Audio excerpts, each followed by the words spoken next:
Good morning. Sorry, I'm a little late.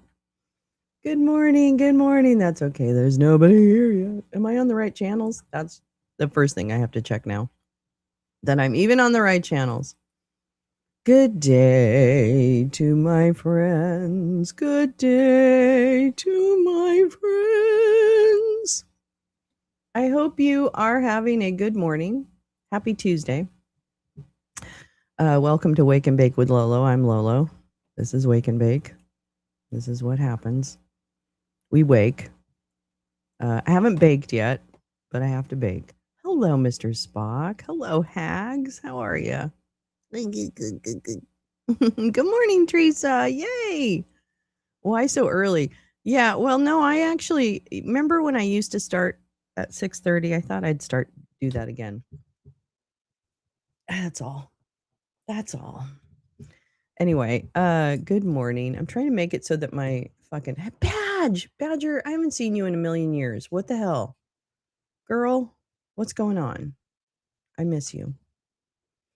I miss you, my Canadian sister. Yeah, I don't know. I like early. I like to get up early anyway, and I like to find out what's happening in the world early. I don't know why. Why? Who cares? But for some reason I do. I don't know. But yes, good morning. Yeah, this morning I have a couple things I want us to read about. That is very unfortunately, these are very upsetting things. But of course, every day seems to be a new upsetting thing, right? Like there's tons of upsetting things. Okay, I love it. Two beautiful souls start my day off with good morning. Oh, Teresa and Lolo. Oh, that's so nice. That's nice, Haggard. I broke a nail. I'm not that sad about it though. It's not that bad. Good morning. Good morning. Good morning. And I'm Darlene. Remember that?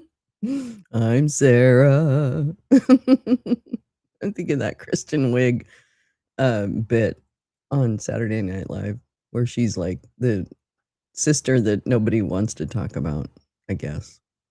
And I'm Darlene. Anyway, I don't know where I went. I'm a little tired. Okay, I'm a little tired and I'm getting used to the new place. I'm getting used to the new schedule. And it's all great. Yes, Hags is a very sweet person. Anyway, good morning. And what I thought we would do first, actually, because I actually was a little bit late in getting all ready, so I don't have it pulled up right away. But I have where is my this is what I wanted to do. Restore that window to my soul. The window to my soul. Yeah. Yeah. That's not what I wanted. Oh man, that's not what I wanted.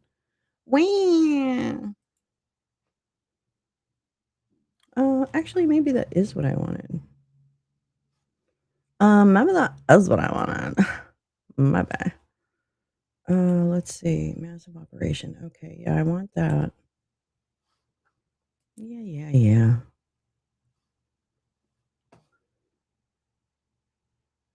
All right. Well, I've got a few stories today. I might jump around them. Hi, 20 minutes until the next meeting. Okay. Well, let's make sure. I broke a nail on one of my toes. Ow!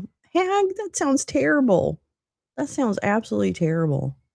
Mr. Spock is here and reminding us to bake. La la la. But I don't want to start reading right away because, frankly, I need to wake up a little bit. So if you would indulge me, I just need a few minutes to wake up. But let's see. Has anyone seen the new Odyssey movie? I've heard actually really good things about it. Have you guys seen that? I don't know. Let me pull up the New York Times. I need to find out what's happening in the world. I don't even know. Oh, okay. This putting him on a catering truck. I get it. Teresa, Teresa, Teresa is that cat. Teresa is that cat. Yeah, yeah, yeah, yeah. Screen share. The New York Times, la la la, the New York Times. Switch. Thank you. Switch. Uh-oh, I only have one person watching? Uh-oh, what's going on? What happened? Ruh-roh. Good morning. Let's go over the news. Welcome to Wake and Bake. Who wouldn't come to get their news at a show like this? Oh, that's what I want to know. Oh, itchy eye. All right. Well, we'll see what's happening. I don't know if this is really going. Hold on just a second.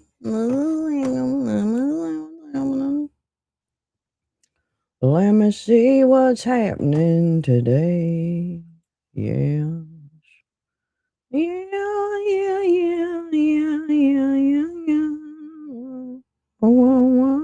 What am I getting? I'm getting distracted. We're putting ankle monitors on Haitian refugees who have done nothing wrong. What?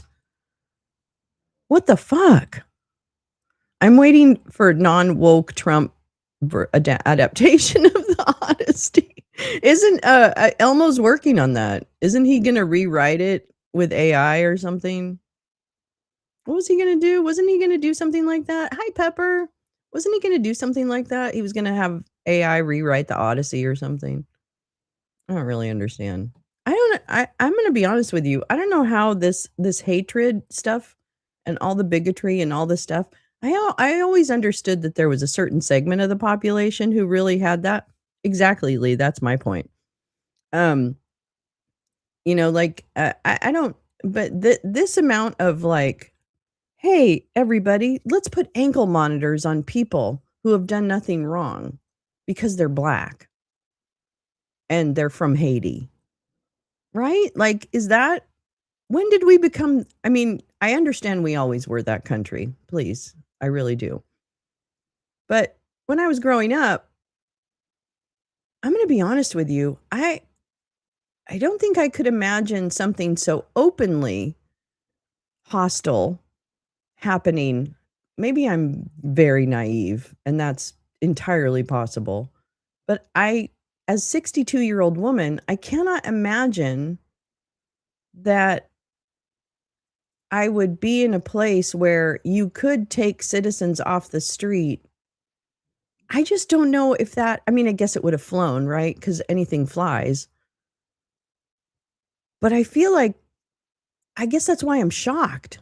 Because when I was growing up, even in this country, as bad as it is, I never thought it was that bad.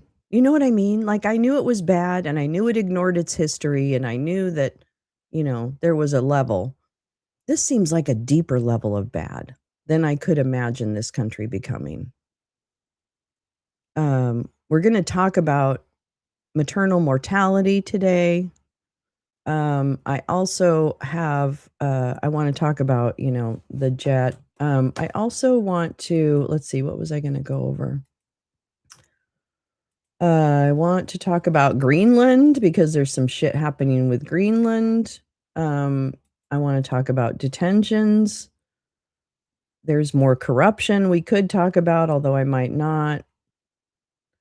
There is a rabbit hole I'm going down that I'm not sure I'm going to end up going down. Did I ever spend time in the South? Yes. I remember, well, and I lived in Raleigh, North Carolina, and I lived in Fort Lauderdale, Florida, and like the Space Coast, like where Fort Pierce, so up in the middle part of Florida, which is much more, back kind of, well, it's much more racist up in, well, I guess. I don't know. I should not be the one judging the amount of racism in a community, but my observation. No, which is why I qualified my response with Michigan experience. Yeah.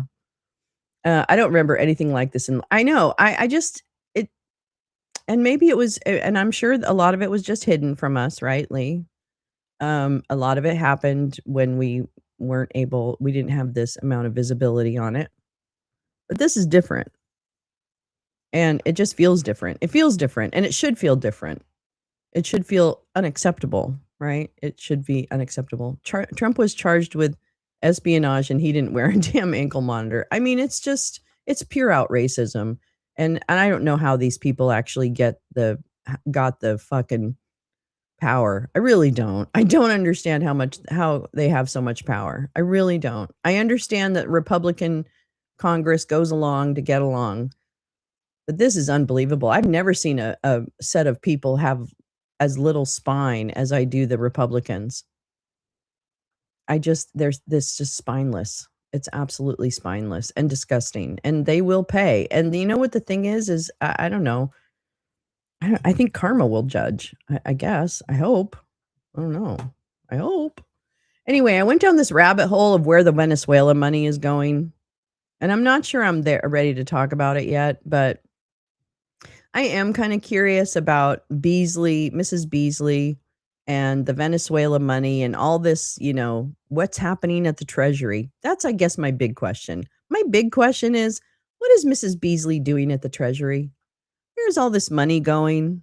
Why isn't the debt going down if we're not spending, if we're spending 50% less on our federal government? Why isn't that savings showing up somewhere? You know what I mean? Like, why do they need another $70 billion for the military of new money when they probably were supposed to save that much somewhere else? I mean, all the dead kids that USAID left behind and all the mothers struggling to provide prenatal care or to get prenatal care, that wasn't enough? I don't get it. I don't get it. A little bit, let's see, I've got that. Oh, yeah. And you know what? Unfortunately, the Mrs. Beasley stuff and the concerns I have about I'm sure I was naively. I know it. I know it. I know it. So I own it. I own that. I own my naivete and I need to atone. Please share the broadcast if you don't mind. I don't think I get as much promotion as any for whatever reason. It's going into someone's pockets. And see, Pepper, that's my thing. Now, I went down a rabbit hole of people that I don't really know their journalism. I don't know their work. I don't know their research. So that's what I'm hesitant about, is that I don't know the people that are doing this research. So I don't know if I can, not that I don't know them, but I don't know anything about them. The stolen oil was sold, then the money was stolen and disappeared. What's so hard about that? Exactly. Thank you. Thank you, Mr. Spock. That's so logical. That's so very logical. So I want to start getting into that. I mean, maybe I'll just start with this thing, but I don't know. I probably shouldn't. Okay, wait. So that's Greenland. Let me see. AI, that's fine. Oh, we already read that. I don't need to read that again. That is something I'm reading right now. Okay. And then that is that. Okay. All right. Well, I'm just going to go over the headlines right now because I don't even know where to begin. I don't know where to begin.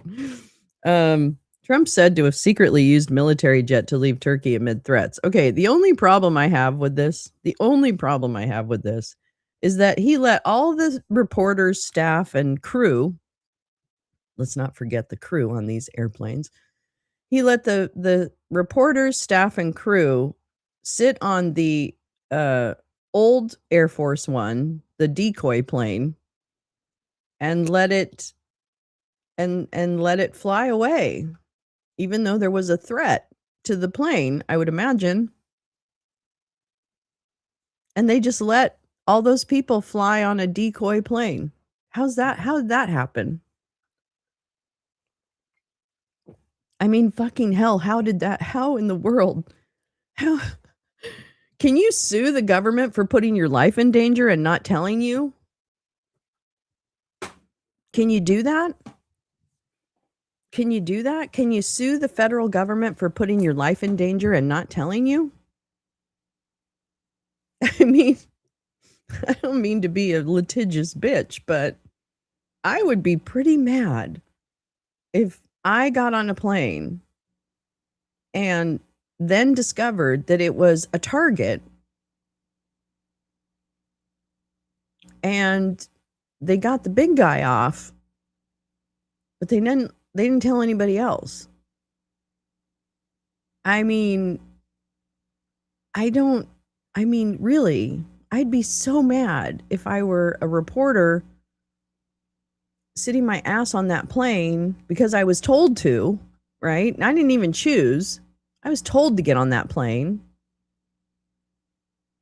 And that was a decoy? I'm sorry. I'm sorry, what? I'm sorry, what? I don't get it.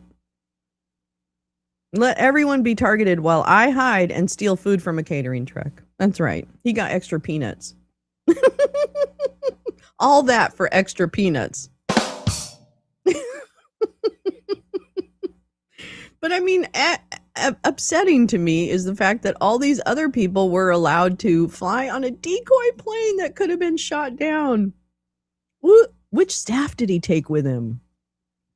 Right? Who made the short list? I would be looking at that. And if I were a staff member who were left on the decoy plane, I would start looking.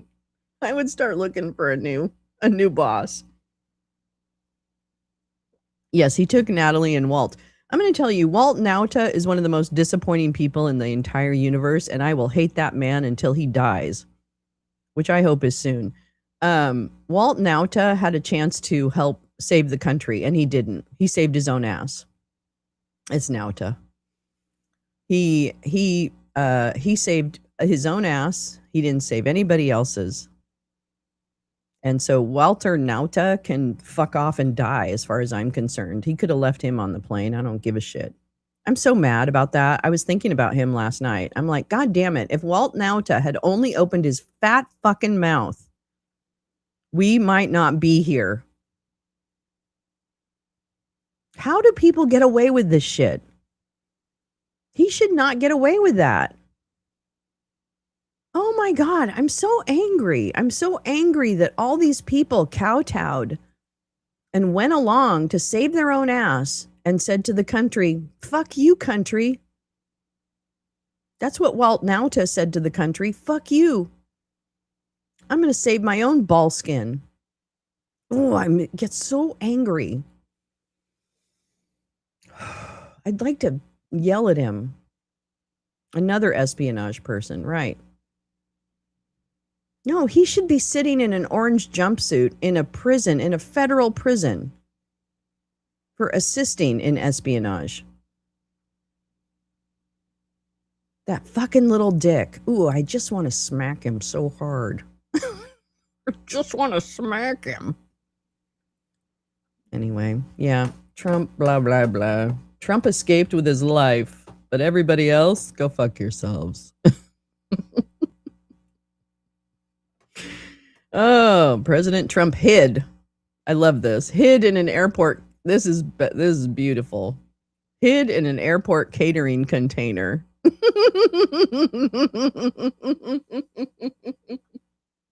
And then someone was saying, why didn't he just not go? Why didn't he just not go? Why didn't he taking care of things in the United States? I'm like, it's a NATO summit, you idiots. Fucking idiots. Yeah, there he is. Do you see how it's leaning to one side?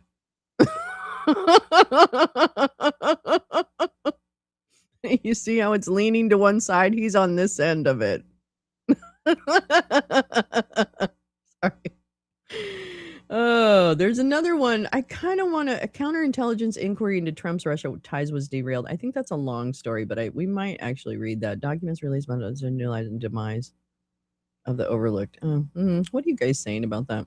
Oh, I want to talk about the FDA. I want to talk about I want to talk about childhood vaccines.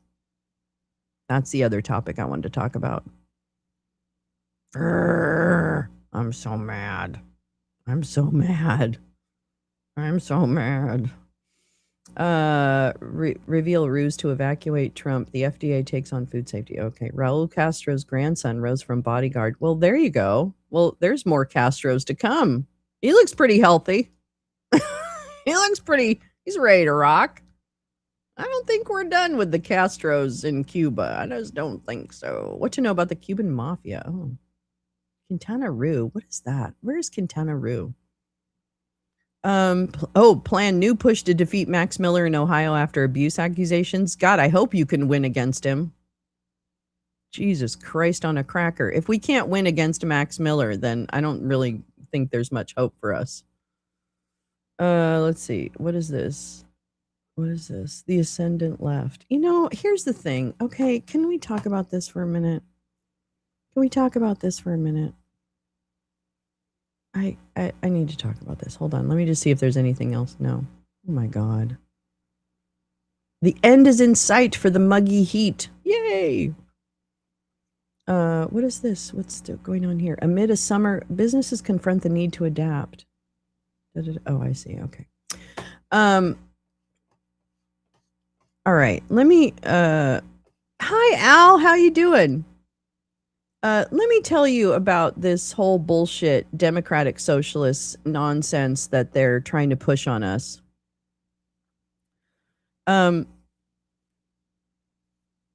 There is nothing scarier to a Republican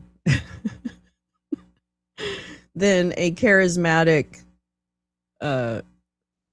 Democrat of any pro-democracy candidate. Let me put it that way, pro-democracy candidate. And this whole bullshit wringing of hands and clutching of pearls by certain Democrats over whatever profile of Democrat rises should be I would think that the Democrat establishment should take that as a sign that this party has moved a little further left, and as it should. And they can't, instead of seeing that as a confirmation of what voters want, right? There are certain people who are taking it and feeling attacked. James Carville, who has been irrelevant since, I would say, 1997, okay, in my mind. Neera Tanden, also irrelevant, right? A lot of these former Obama, Biden type people who are complaining about Hassan Abi or whatever are, instead of recognizing what the party is for, and how it does need to become less of a Republican light and more of a full-throated Democratic push that includes everyone, by the way, including trans rights, because there is no Democrat Party without trans rights. There is no Democrat Party without Black rights. There is no Democrat Party without DEI. There is no Democrat Party without green energy. You know, there are things that need to be fought for. And so I say to I understand. They're all upset about Hassan Piker. They're so mad. Well, that's the biggest bunch of bullshit. If I were looking on this as a strategist, I would be like, I like that energy that's coming from over there. I'd like to really tap into that energy. But instead, they're just feeling threatened because maybe at the heart of it, they're kind of Republican. But the Clinton, Obama, Biden kind of White House staff things, people that are kind of clinging to this, I don't know, because I'm going to be honest with you, they disappointed me when they were in office. Neera Tanden disappointed me. James Carville wasn't around, but he disappointed me anyway because I thought he was an idiot. Who's the other one? Ron Klein, can't stand him. Rahm Emanuel, get him the fuck away from me. That guy is an op. On op. Bullshit. He's and Ro Khanna, no, I'm not dealing with Ro Khanna. Not dealing with the massive asshole part of the party where they're all running, to the to the right. Yeah, pick your fighter. Pick your fighter. Where are they screaming about Newsom going on Rogan? Yeah, why don't we talk about Newsom and his problematic fucking views about trans rights and other things that he's opened his big fat mouth about, right? No, they're not going to, because they don't want. I think there is a fair amount of obviously there's racism within every party. I mean, there are humans in it, so there's racism in it. And I understand, Hasanabi, I said it yesterday. I don't agree with everything he says. Okay, I don't. I do not agree with everything he says. I don't. And frankly, I see as Abdul El Sayed as being as kind of off the cuff as Trump is, and that is really I think that's going to be refreshing for people. They want someone who does dismiss the past and looks forward. And I think that is going to be, yeah, exactly, just like Maher. Yeah, Bill Maher. Bill Maher has never been a Democrat. Can we just please stop this? Bill Maher has been a libertarian cuck his entire career. He has never, ever, ever, ever been a Democrat. He's a dick. Yeah, Newsom will sit with anybody. Now, Newsom to me is the first pancake. Newsom might actually be doing this on purpose. I know it might be hard to believe, but I could see a world. Yeah, corporate chills. I could see a world where Newsom is putting himself out there like an asshole just to kind of get attention, but understanding that he will not survive the primaries, because he won't survive the primaries. I can guarantee you he's not going to. Well, I mean, I can't guarantee it, but I can say I don't think Newsom will actually survive the primaries. I think he's the first pancake. I think he's the one to go out and kind of push the envelope with rhetoric and with, baiting. But I don't think he's not going to push. He's not going to push. Danielle Moody had a good rant. I like her. Yeah. So yeah, it shouldn't. He's a terrible comedian. He's not even funny. He's not intellectual. He's not a comedian. He's not funny. He's not pro-democracy. He's a fucking manosphere bitch who wishes he was younger and can't get enough Botox to make it. Yes. Bye, Lee. Have a great day. Abdul for the win. Yeah, absolutely. So happy to see Abdul El Sayed. So I appreciate El Sayed's, approach and like no bullshit kind of thing, because I think that's going to be very popular, because I think people appreciate someone who's breaking away from the norms, but not in such a way as to remove people from the country or speak ill. I mean, just the negativity that comes out of the Republicans. And what I hear El Sayed saying is not negativity. It is straight talk, but it is also uplifting. And it is also what, I don't know, it's what I think it's what we need to hear right now.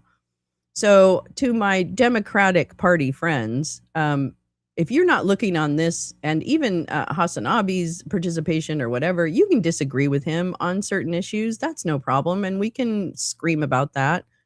But at the end of the day, if that is part of the Democratic Party and process, that is very exciting. It's so exciting to see young people caring and having someone to look up to. That is really fucking amazing. I know he can run for president, unlike Mamdani. That's right, Al. That's right. And he's looking pretty good. I think he's looking pretty tight on that. So yeah, I just I hope that we stop listening to people like James Carville, who I thought he died. I'm going to be honest with you. I had him Kissingered like a long time ago. I thought he was dead. But anyway, he's not. And so let's not listen to those defeatists. Let's not listen to the Neratandons. Let's not listen to the Rahm Emanuels. Let's not listen to any of those people, because they've never been relevant and they've never come through on the promises that they've made. So fuck them. We don't have time. Yeah, he is also very handsome.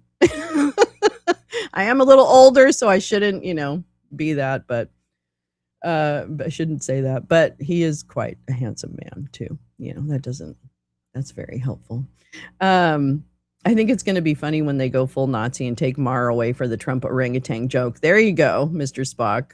I guess he doesn't remember that.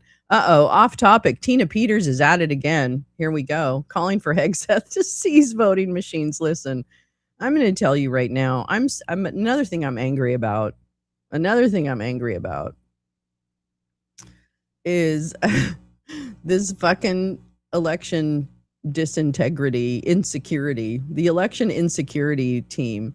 Um, the people that Dump has gathered around him that are talking about elections, Mike Flynn, um, Tina Peters, and Greg Phillips, and all of these people are the actual architects of trying to take down the 2020 election.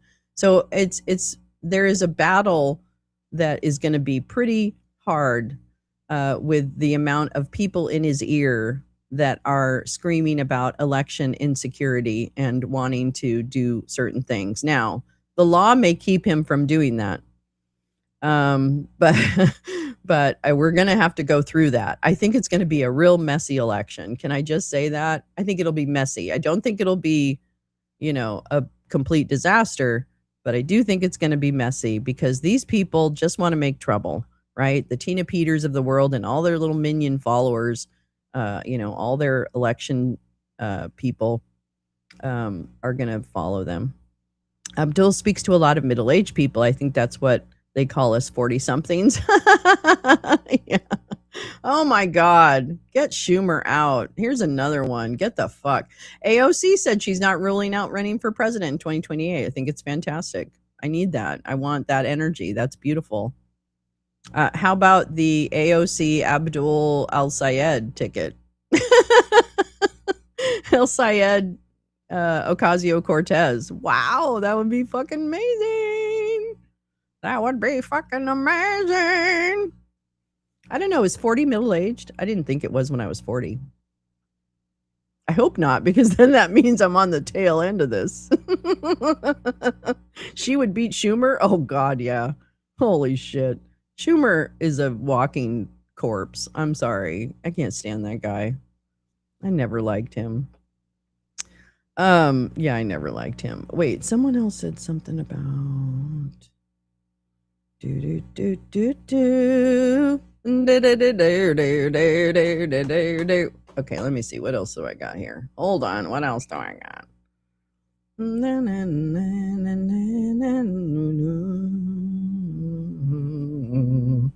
Oh, wait. I needed to find. Where's my ProPublica article? A little discombobulated. All right, let me go on my bookmarks. Bookmarks. All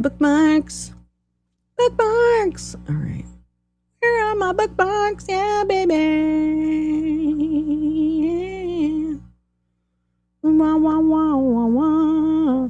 Oh, wait. I need to read this because Lee, you tagged me in this morning. I wanted to read it. I vote that middle age is 50 to 70. Yes, I agree. I'm in it. I feel like I'll be old after 70. Yeah.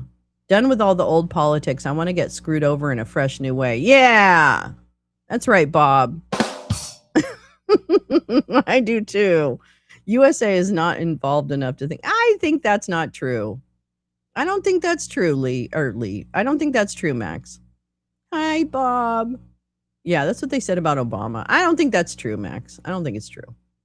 I think we are ready. Did anybody read the article in the Sunday New York Times about medication generation? It told the story about when we started pumping kids with medication. I don't know. I haven't read it. Which middle age, Vulcan or Yoda's? Oh, which one's longer? Does a Vulcan live longer than a Yoda? Is Yoda just a name? Is he something else? Wait a minute. Is Yoda the name of what he is, or is that his name or its name? I mean, what's the gender? Wait a minute. I have questions. Is Yoda because there's other Yodas, right? I'm so confused. Okay, well, we'll come back to that. Someone will have an opinion, I'm sure. I want to I want to read this. This was provided by Lee. And I don't think the early 80s are millennial. I think we are somewhere in between generation because I think everybody's in between something though. I mean, I'm on the edge of a boomer and a Gen X. I'm probably a boomer though. Yoda's lived 900 plus Earth years. Okay. So, but that's not his name. He is a Yoda. Like a Yoda is the thing he is. Is that right? I'm sorry to label. I just thought. Let's see. All right. So this is one of my favorite assholes from the past. Boris Epshteyn. I always thought Boris had a lot more to say about shit than we're so right. We have to stop listening. Yeah, just stop listening to James Carville. Fuck, man. I don't even want to see him on my screen. I just don't want to see him on my screen. He's an idiot. He's always been an idiot. Ugh. We put two qualified women and they lost, quotes, because I do not believe either Slumpo wins were legit. Yeah. Yeah, no, I understand. I understand. I'm not saying it won't be without a battle, but I think I choose to believe that there is a possibility that we're not going to keep doing and electing the same people over and over again. It feels different. It feels different than it has in the past. Zennials, cusp of Gen X and millennial. Oh. Okay, here we go. This is from, well, I have to show you. This is Lee's. Guess who's back? Back again. Shady's back. All right. So Boris, this is an empty wheel. We love empty wheel. We love Marcy. And empty wheel posted about Boris. Boris Epshteyn, fired in the first term reportedly because of his too close Russian ties. He was deemed unemployable in the second term because of his pay-to-play shenanigans. They have fashionable cheap eyewear. USS-born Boris. Oh, Zenny. Yeah, Zenny does have cheap eyewear.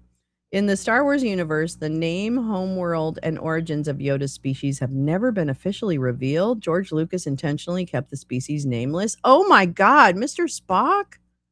I had no idea. Thank you for that. Okay, so it's his name. That's interesting. All right, I just wanted to see what's going on with Boris. Boris, blah, blah, blah. This is a bid to give him insider status without requiring him to pass a background check. Oh my God, we have all of these rancid idiots running around the White House with official jobs and the ability to make decisions about shit, and they cannot pass a fucking background check because they're already adjudicated criminals. Can you imagine? I think he did it. I think that's successful. I'm actually okay with that. To keep the aura. Yeah, I'm okay with that. Good morning, Dean. How are you? Good morning, Mr. Dean. So Empty Wheel shared this, and let's see. Josh Gerstein reports, as a court fight brews over demands for testimony and records from outside Trump advisors like Boris Epshteyn. For what case? DOJ's Office of Legal Counsel issues opinion arguing executive privilege extends to kitchen cabinet. Oh, okay. Okay. Oh, this is interesting. Well, isn't this interesting? Isn't this interesting? Hi, Mac. How are you? Welcome back, Mac. I think generations are just another way to put us in a box. I agree, peace, love. Trump left his staff on Air Force One and snuck himself, Natalie, and Walt. Oh, that's who he got? Oh, seriously? He only brought Natalie and Walt Nauta with him? Are you kidding me? He only brought Natalie and Walt? He left new mommy Caroline Levitt on the plane? Oops. Oh, oops. Did he remember on the plane?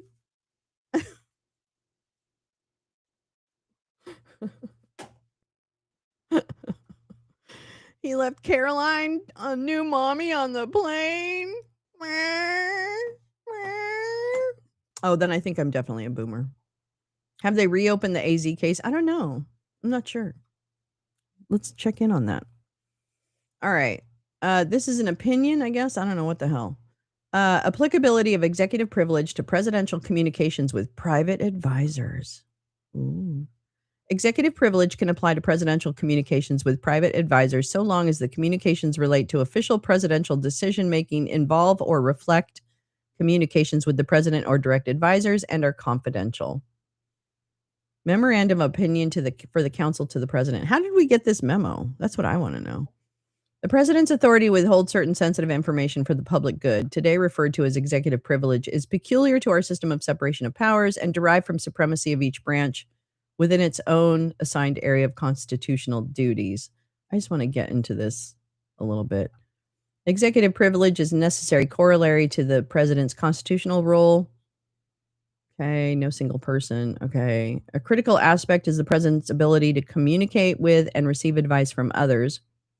Our office has long recognized that the president has the implied power under Article 2 to seek and obtain advice from whomever the president deems necessary in order to faithfully execute the laws. That power is both a constitutional imperative and practical necessity. The president's constitutional prerogative to seek advice, however, is not limited by the employment status of the advisor. To make an informed decision, the president and his aides must sometimes solicit information from individuals outside the White House and the executive branch. Okay. And his advisors need for sufficient elbow room to obtain information from all. The unrestrained ability to gather information is essential to the president's executive function. Whether in crafting a policy or making a final decision, the president must have freedom to seek out whom he wishes for advice, regardless of whether that individual is a government official or private citizen. History reflects a common sense understanding. Okay. All right. They're giving examples of all the presidents that talked to people that didn't work for them. Okay. More Roosevelt, Jackson, blah, blah, blah. You have asked whether the president may assert executive privilege to protect communications between himself and private advisors. You did not indicate a specific advisor or subject matter, but specified that you were primarily concerned with the presidential communications component of executive privilege.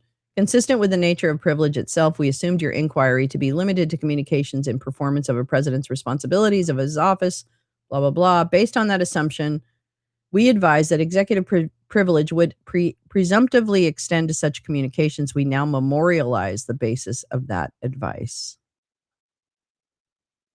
I'm almost out of rock. No! J-Rants! Whoop, whoop. J-Rants! Whoop, whoop. Hi, girl. That's terrible, Mr. Spock.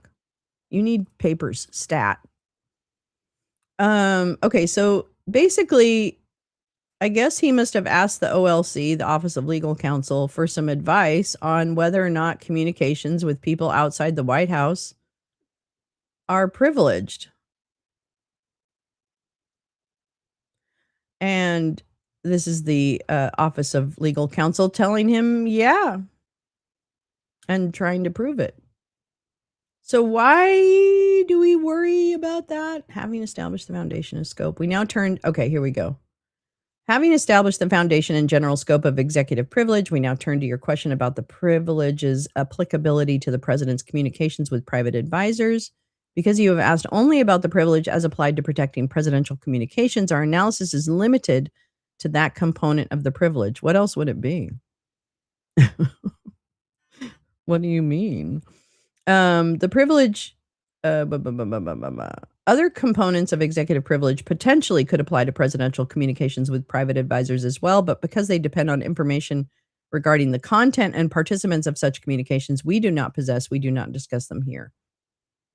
The privilege for presidential, like other privileges, protects communications when it's necessary to serve the societal goal that underscores the privilege. Oh, can you imagine? What are the conversations? What are the conversations that he's having with Boris Epshteyn, of all people, that would need to be, that would be to serve the societal, what societal goal are he and Boris Epshteyn discussing? That's what I want to know. What is this societal goal? I would love to know. I'm sure it's nothing. I'm sure it's overturn the, next midterms. Oh god. Oh my god. Oh my god. Why are we talking about Boris Epshteyn right now? Oh my god. God, it's like 2020 all over again. It really is. Oh my god. I'm so depressed. Oh my god. At bottom, the purpose of executive privilege is to protect the government's decision-making processes as the Supreme Court has recognized the safeguards public interest in candid okay, blah, blah, blah, blah, blah. Oh, I'm so sad. I'm so sad. Let me see if they'd say anything conclusatory. I just made that word up. Mm.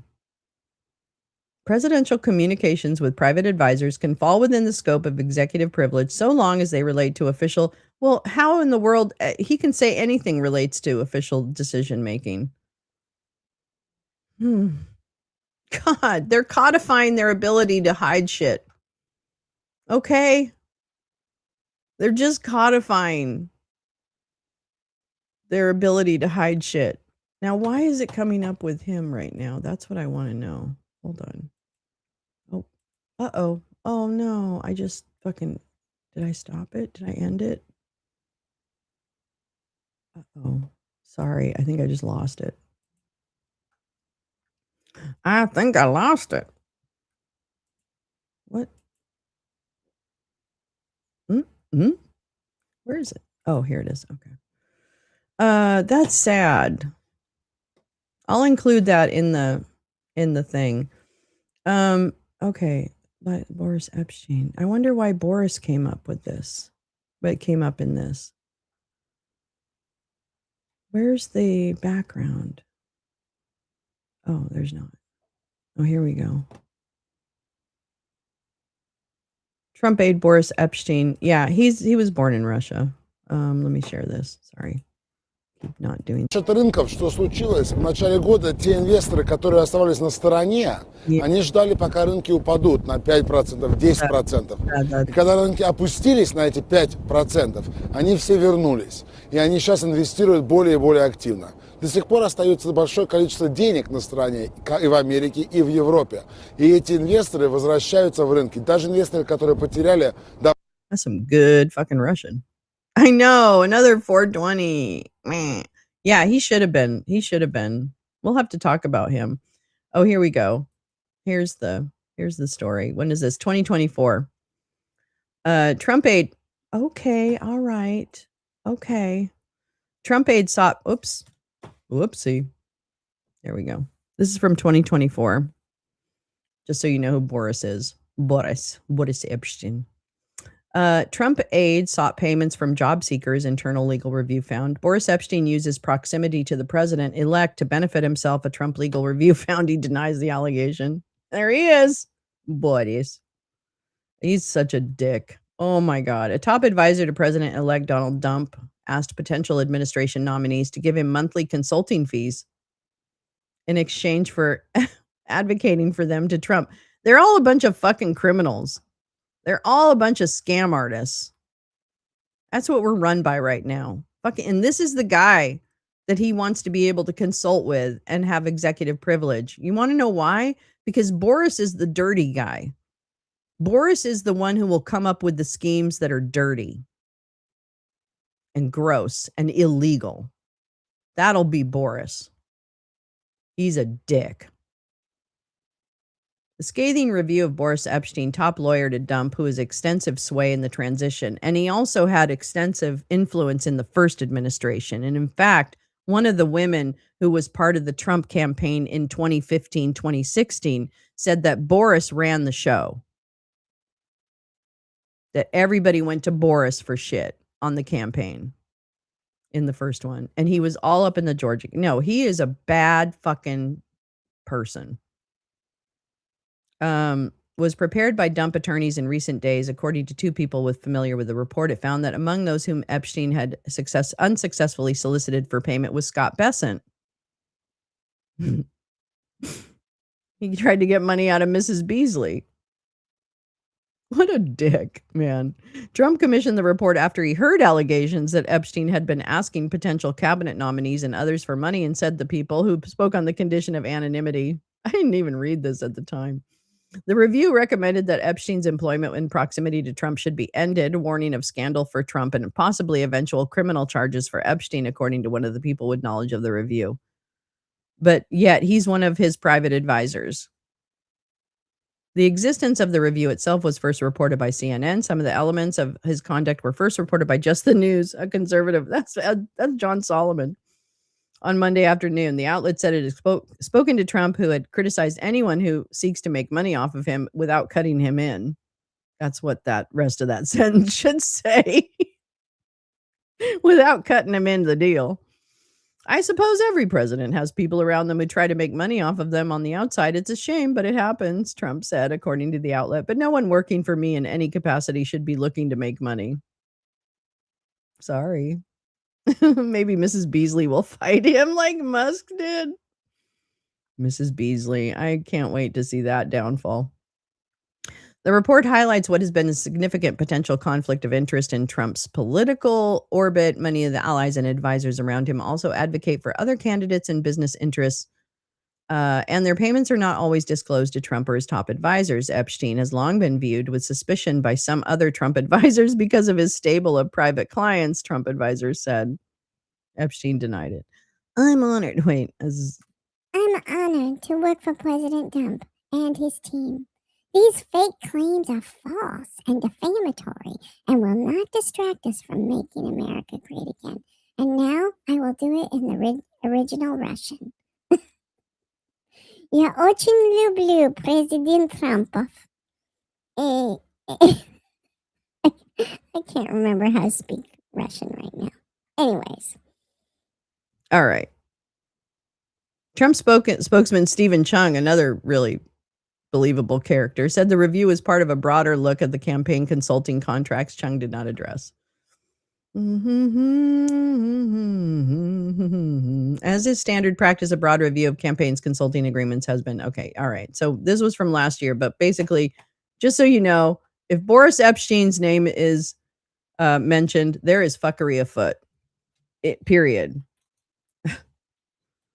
I want to move on to the vaccines, and I want to find that report that I had.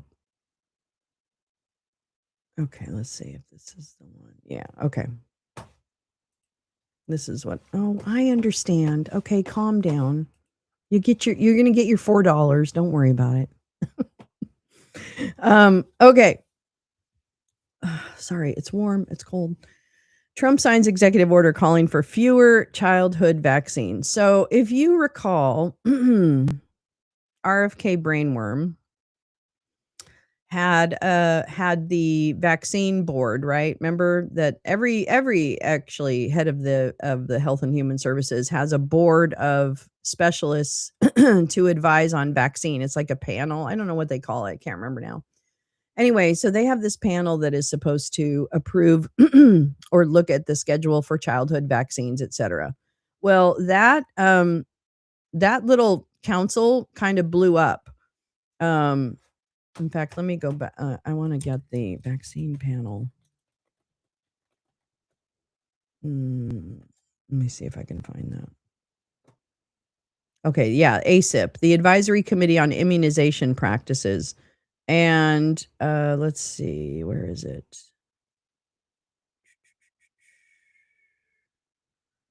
Updated rules. Okay, panel requirements after judges. Here we go.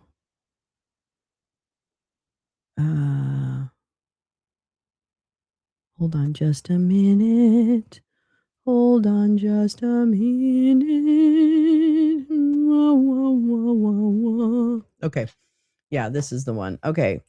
Because if you remember, this was April, just April.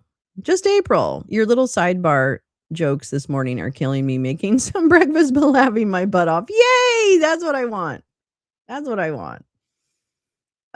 This is from April 2026 from the Infectious Disease Advisor. You know, those communists over at the Infectious Disease Advisor, they're just out of control, trying to influence us.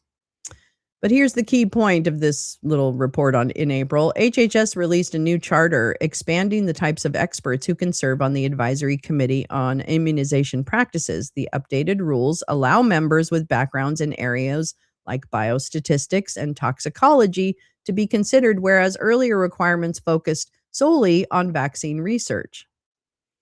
So Health Day news. Health officials are changing the rules for who can serve on key vaccine advisory panel after a judge ruled many members are unqualified. Yeah. Yeah.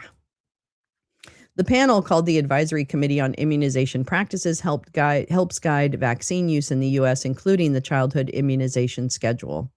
It advises the U.S. Centers for Disease Control and Prevention. The U.S. Department of Health and Human Services, headed by Brainworm Bobby, released a new charter that expands the types of experts who can serve on the panel, including the person who washes his underwear. No, I'm just kidding. He didn't. Maybe. I don't know. Maybe. The updated rules allow members with backgrounds in areas like biostatistics and toxicology to be considered, and blah, blah, blah. We told that. The changes come after a March 16th court decision when U.S. District Judge Brian Murphy ruled that the panel had been wrongly dismantled after Kennedy removed all 17 previous members. His replacements include several vaccine deniers, not just skeptics, as it says here. They're deniers. The judge said the new panel violated federal law and noted that only 6 of the 15 members had meaningful vaccine experience. He described the group as distinctly unqualified. And his ruling put decisions on hold. HHS spokesman Andrew Nixon said the charter changes are routine and do not signal any broader. Fuck you, Andrew. You're stupid. The Trump administration has a 60-day window to repeal the decision. So that happened in April, right? No, I understand that, Jim. It's not about that. It's not about whether they're available or not. Oh, Judy Mikovits watches his underwear and is a science expert. Yes.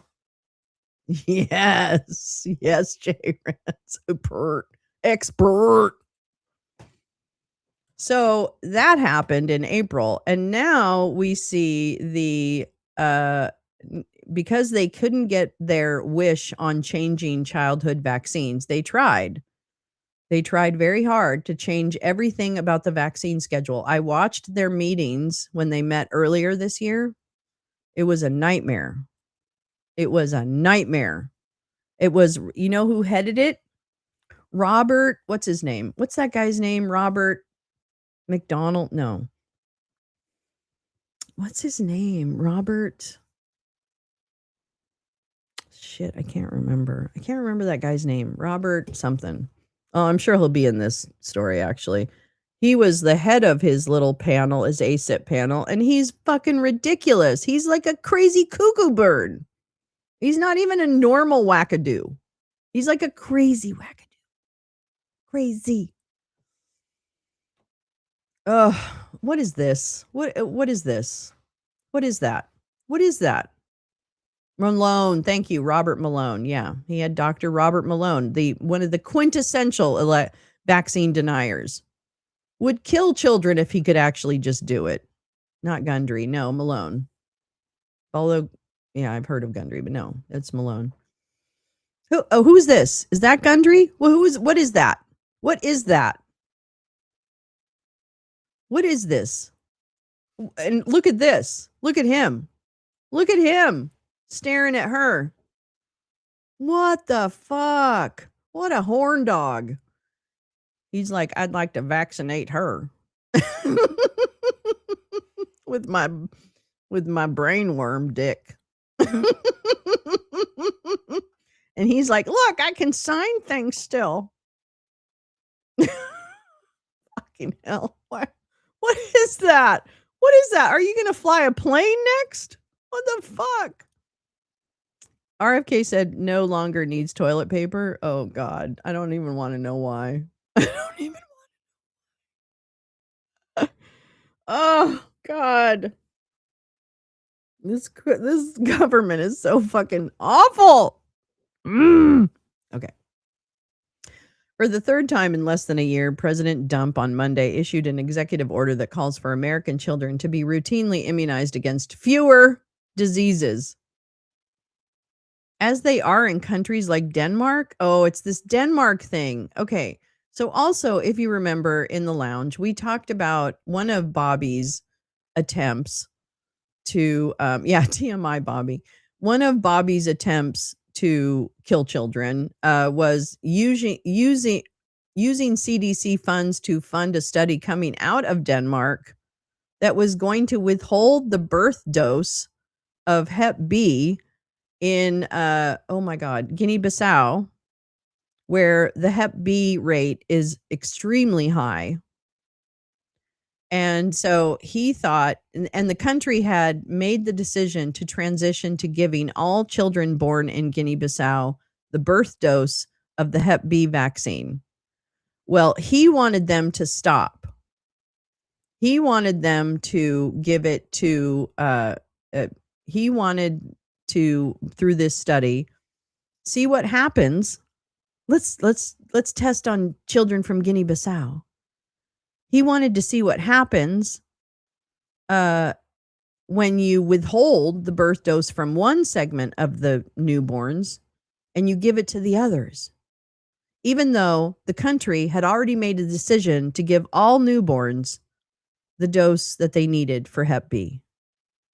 But in his infinite wisdom, he thought, oh, well, let's do this study that's going to just delay that for about half the population of newborns in Guinea-Bissau. Because they are really, I don't know what the hard on is for him. I don't know if it's real or if it's imagined, but he has a hard on for fucking with the vaccine schedule.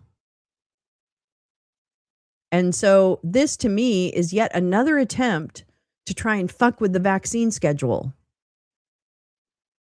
Yeah, Cassidy can go to fucking hell.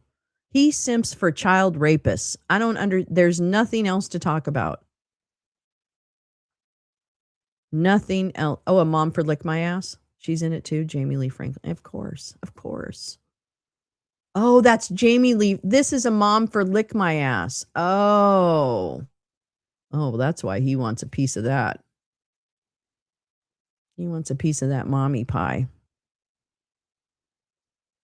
Good Amazon hair though. Or that might be a wig, actually. It's a nice one. I'm not saying it's not nice, but it looks like a wig. And that's fine. Again, no hate. Except for everything else you are. Okay, so let's read this. Anyway, I just want to give you the context because this man has been trying to kill children as the moment he got in the office. And it's working. Children are dying. Yes, and what Max brought up is Denmark has universal health care. We do not. Yeah. The latest version embraces more explicitly than its predecessors a revised schedule that recommends immunizing children against 11 diseases rather than the 17 that are currently recommended by the Centers for Disease Control and Prevention. The order also directs the Attorney General to advance legal challenges against states that violate children's rights to religious or medical vaccination exemptions.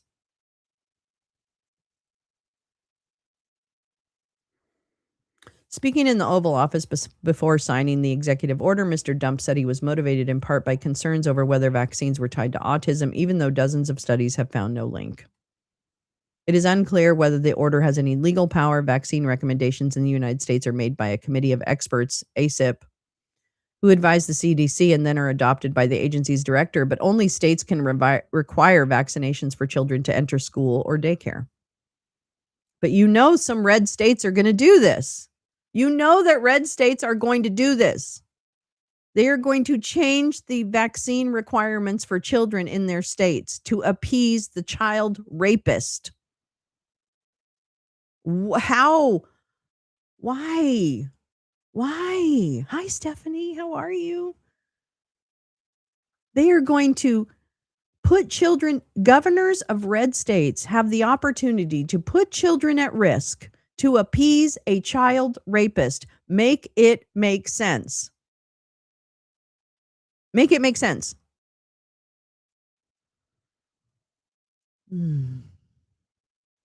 this has been an all-out assault that I've seen, at least from this angle, on childhood vaccines. And this guy is not stopping. He's actually doing work to try and end this stuff. Urgh. The administration's previous attempt at implementing a shorter vaccination schedule was already frozen once by a federal court. God, that we have to go to court to protect ourselves from our own government. I'm going to say that again. We have to go to court to protect ourselves from our own government. I mean, I think it's been established that Barron is on the spectrum. I don't know. I think here's the thing about Trump. Here's what I think. He'll do whatever anyone tells him to care about. I don't think he gives a rat's fuck about any of this stuff. But if somebody, especially someone who has charisma in his mind. So if a Kennedy comes to him and says, I really think we should do this, sir. He'll be like, a Kennedy told me to do it. I should do it. You know what I mean? Like, I literally think that's how he thinks.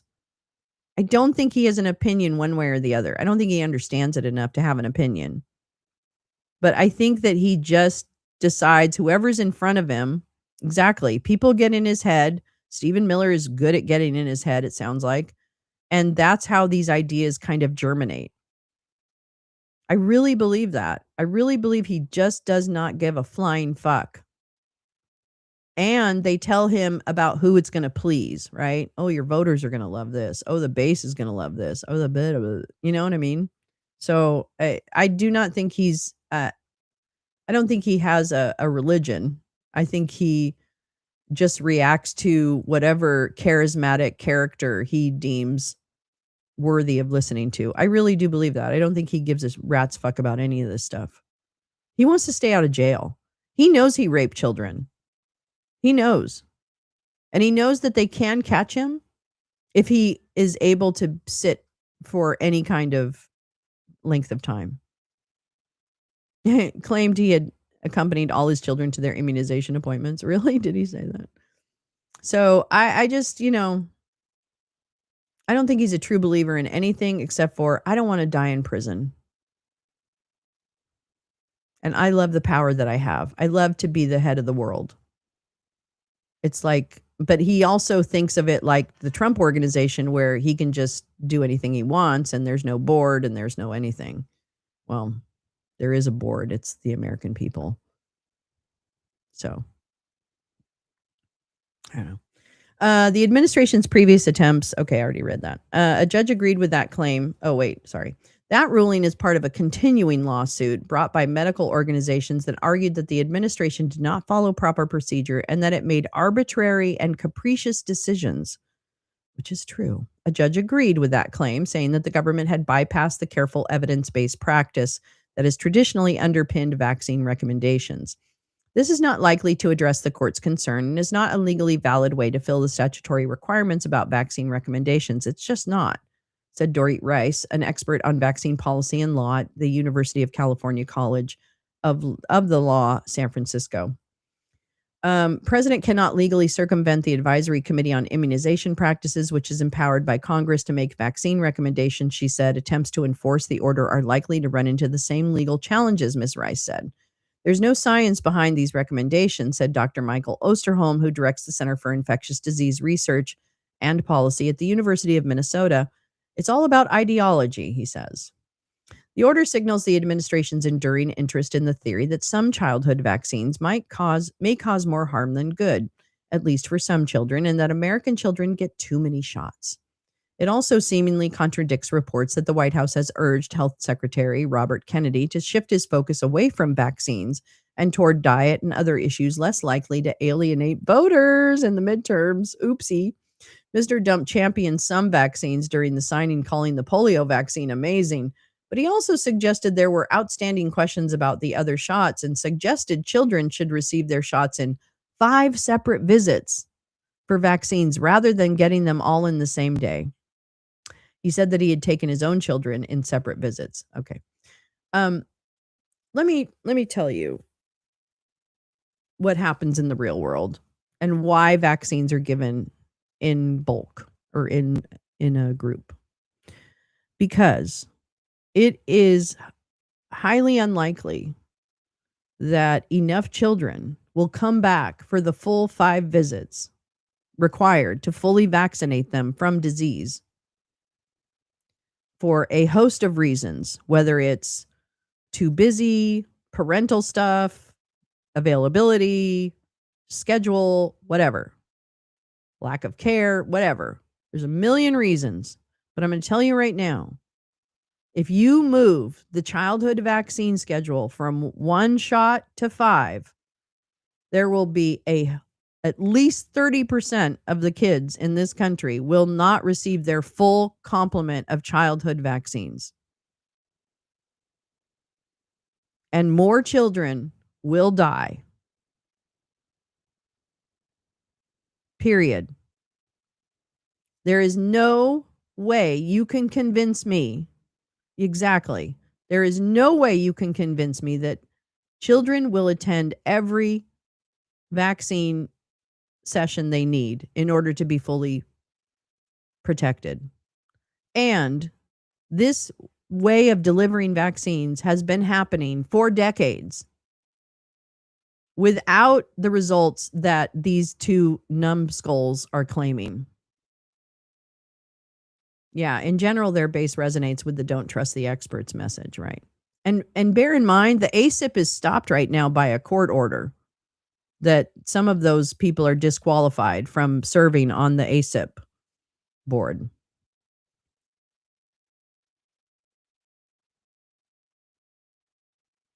Mr. Kennedy said officials plan to deliver on the order earlier than the 90 days directed by Dump. It's unclear what those steps might look like.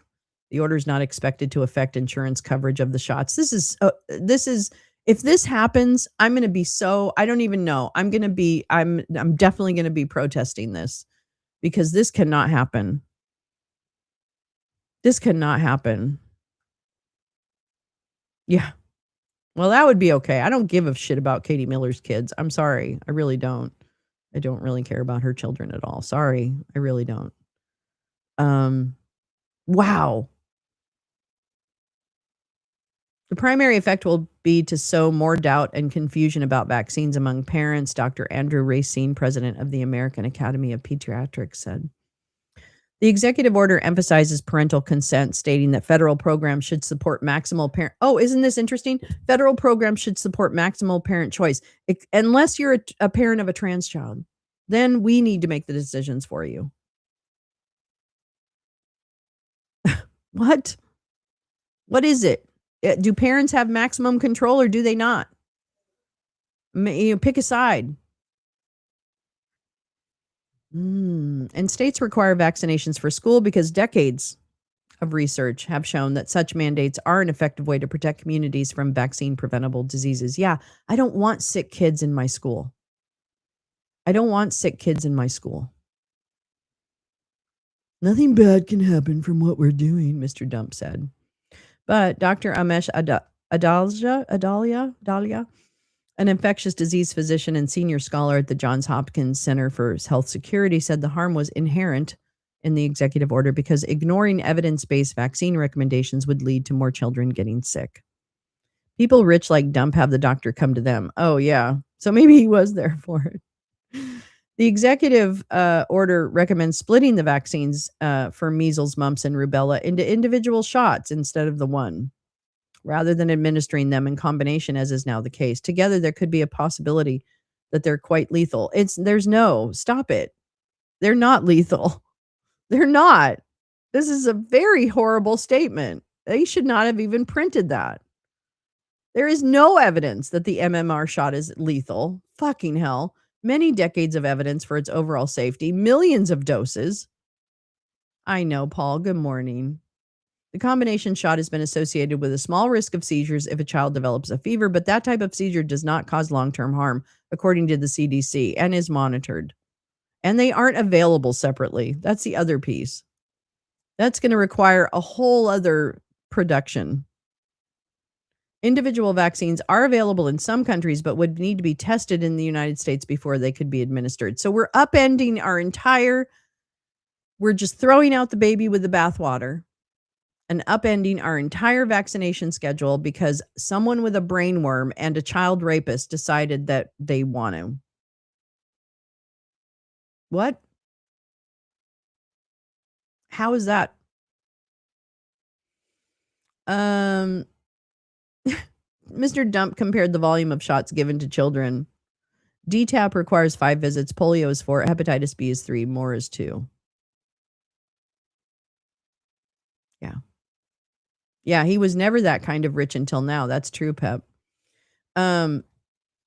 Children to the size of a bottle of soda and vats of vaccine, but most shots contain more than 1/10 of a teaspoon. This man doesn't know anything. Why is he our president?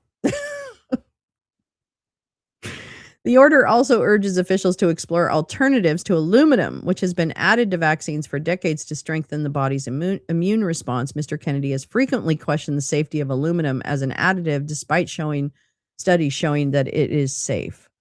Mr. Kennedy also said that American children get 72 or even up to 94 shots. In fact, even including vaccines that are not recommended or that are recommended and not required, such as the yearly flu shot, children may receive as many as 35 shots by age 5. Mr. Kennedy also said the vaccine schedule may be responsible for the dramatic rise in autism in the country. It's not. That he has observed administration of enemas. It might be. It might be. I don't know. I don't know why Tylenol hasn't sued the government, but I don't know. Maybe they get some kind of kickback. I wonder if Tylenol sales had gone down and stayed down after that. Oh, my little had a seizure after a vaccine. It was scary, and I split the shot visits after that, but we did all the shots. Why would you put your child in danger? I know, I understand that, but it's scary too. I get that it's really scary. But there are people to help, and I'm so glad. Oh, the baby. The baby. Autism diagnoses have indeed increased to 1 in 31 children currently from roughly 1 in 1,000 in the 1980s, but much of the rise in autism diagnosis is likely accounted for by increased public awareness. Yeah. Oh, J Rance, you're so sweet. I know. You're a great mama. I know you're a great mama. And Mr. J Rance is a great papa. But much of the rise in autism diagnosis is likely accounted for by increased public awareness, and the expansion of the diagnosis to include milder cases, autism experts say. Yeah, it's changed over time. The new executive order echoes the truncated vaccine schedule introduced. Here we go. This is what I was talking about. This is the meeting that I was talking about, where the judge said, this panel's stupid.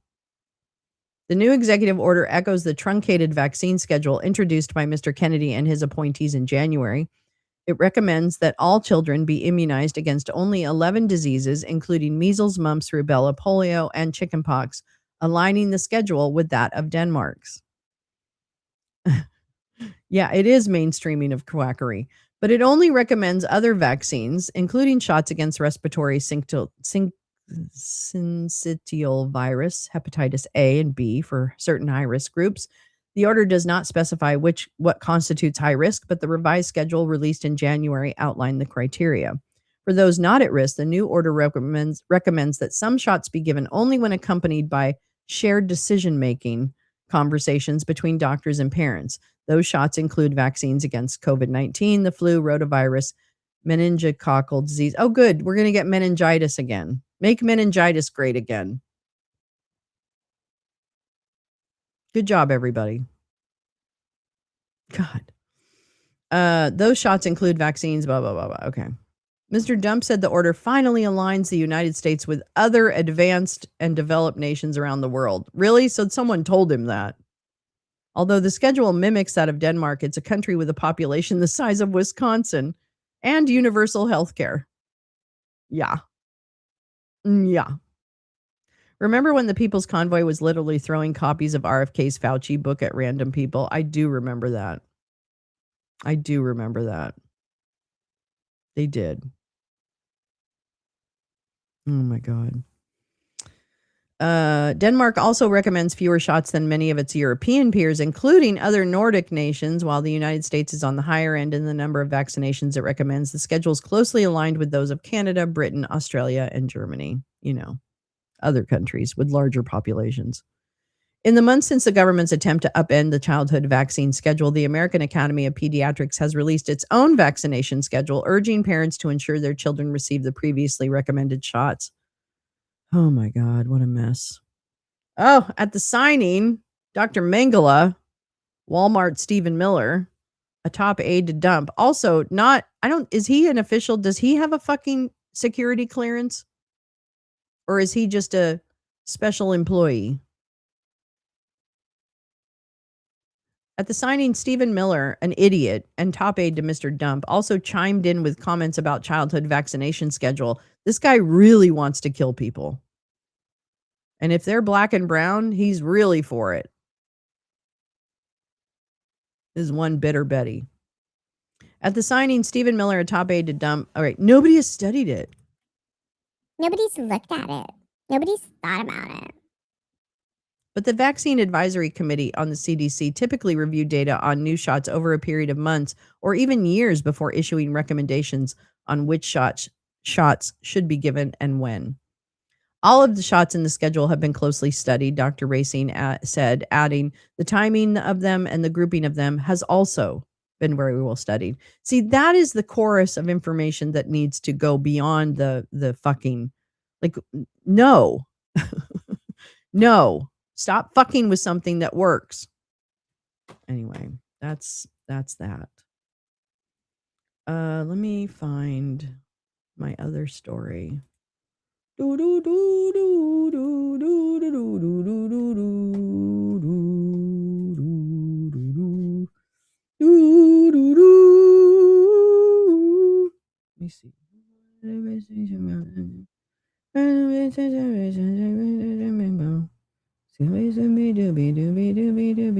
Wait, is it that one? No.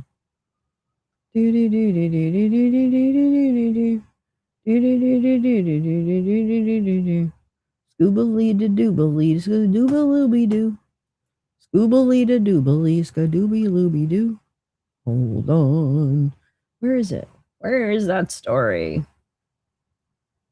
And about the Columbia earthquake. Oh my God. That thing, okay, that would be, I've been through a lot of earthquakes in my life. That would be one of the scariest because it went on forever. It looked like a movie when that cathedral fell down. Oh my God, I'm so hopeful that they're able to rescue anyone who's stuck in the Colombian earthquake. Are we down there helping? Is the United States helping? Paul, I have to shower and go up to the hospital for rest. All right, sweetheart. Have a good visit. Be safe when you're driving, okay? Since Ladapo is still the Surgeon General. God. When I was looking for a pediatrician, they made all new patients' parents sign an agreement to do the schedule as recommended. Guess they get a lot of people trying to do their own thing. I bet they do. And that is, thank you, MAGA. That's MAGA. People who cannot accept the regular. I really want to find this one story. Oh, you know what? It's probably on here. It's probably on here, sweet Jesus. It's probably on here. Oh, maybe I should just go over this.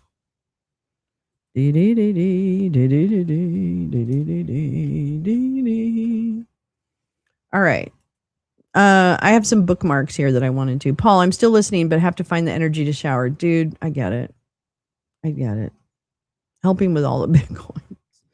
That earthquake looked terrifying. I'm sorry. Even I got scared looking at that earthquake. That thing didn't stop. I've never seen an earthquake not stop. Like, that's crazy. That's the beauty of earthquakes, is that they only last for a few seconds. Terrible. Anyway, all right. I need some coffee. Hold on. Thank you very much. Yummy. Yummy. I have to go. The oral surgeon today to schedule getting 21 teeth pulled for dentures. Oh, Stephanie. But you know what? Once it's done, you're going to be so happy. Oh, girlfriend, I hope there's some really. What's your favorite ice cream? I hope you can eat some ice cream after. Oh, my baby. I'm so sorry. Sending good vibes, Steph. Sending really good vibes. These are my bookmarks from X. I apologize. That's terrible. This is the rabbit hole. Good old Eyes of the Nightmare Jungle. She has some good threads. And this one I need to get into more before I talk about it, but it basically goes down a rabbit hole of how Scott Besant, Mrs. Beasley, is attached to Roger Stone and shit. And I don't know. I just need to read it more before I really get it. And that's the Venezuela money. This is why I want to get into this, but I need to read through all this stuff because I'm not sure who these people are. This is our own beautiful Jen Griffey. I saved one of her tweets. She shared a Scott Stedman. What most Russia watchers suspected, Rosenstein's appointment of Mueller killed the counterintelligence investigation examining whether Trump's relationship with Russia constituted a national security threat. And this is something that I wanted to read to us anyway. Oh, I know you will. Just a second. Maybe get some smooth road. Yes. I can't wait to be able to chew again. I know, babe. It's going to be amazing. Hi. Oh my God. You look so cute. I love it. You gonna walk? All right. I love you. All right. I'll see you later, Bobo. All right, sweetheart. My beautiful daughter. She's the best person on the planet. You're my favorite person on the planet. Now some distraction action. Forgetting the administration for a while. Yeah. Oh, God. Chocolate with fudge and marshmallow sauce. Oh, my God. That sounds really good.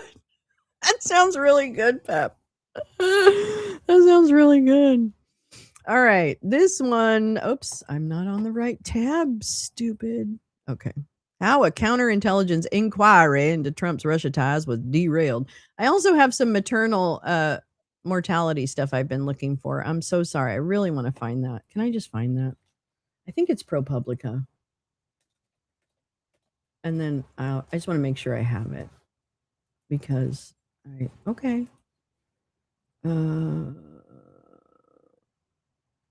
is it?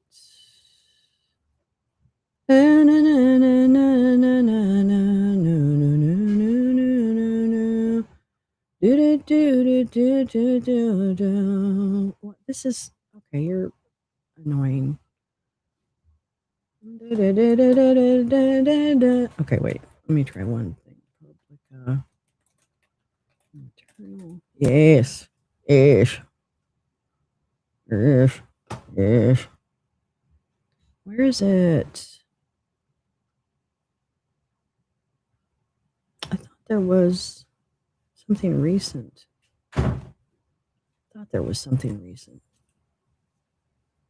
Nope.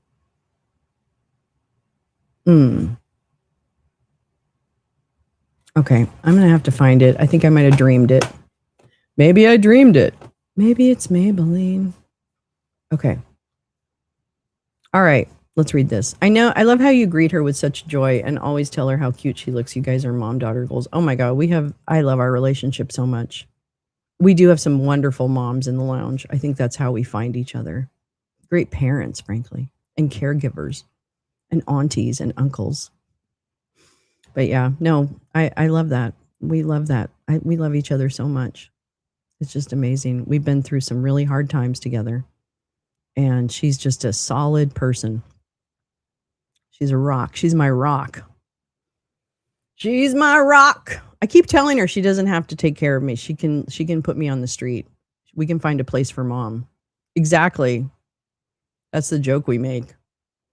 But we like living together and we have fun and we are silly and we do silly things and she can have her own life and I can have my own life but yeah, no, I'm terribly lucky that she's taking care of me. Like she's the caregiver. She's the breadwinner in the family now.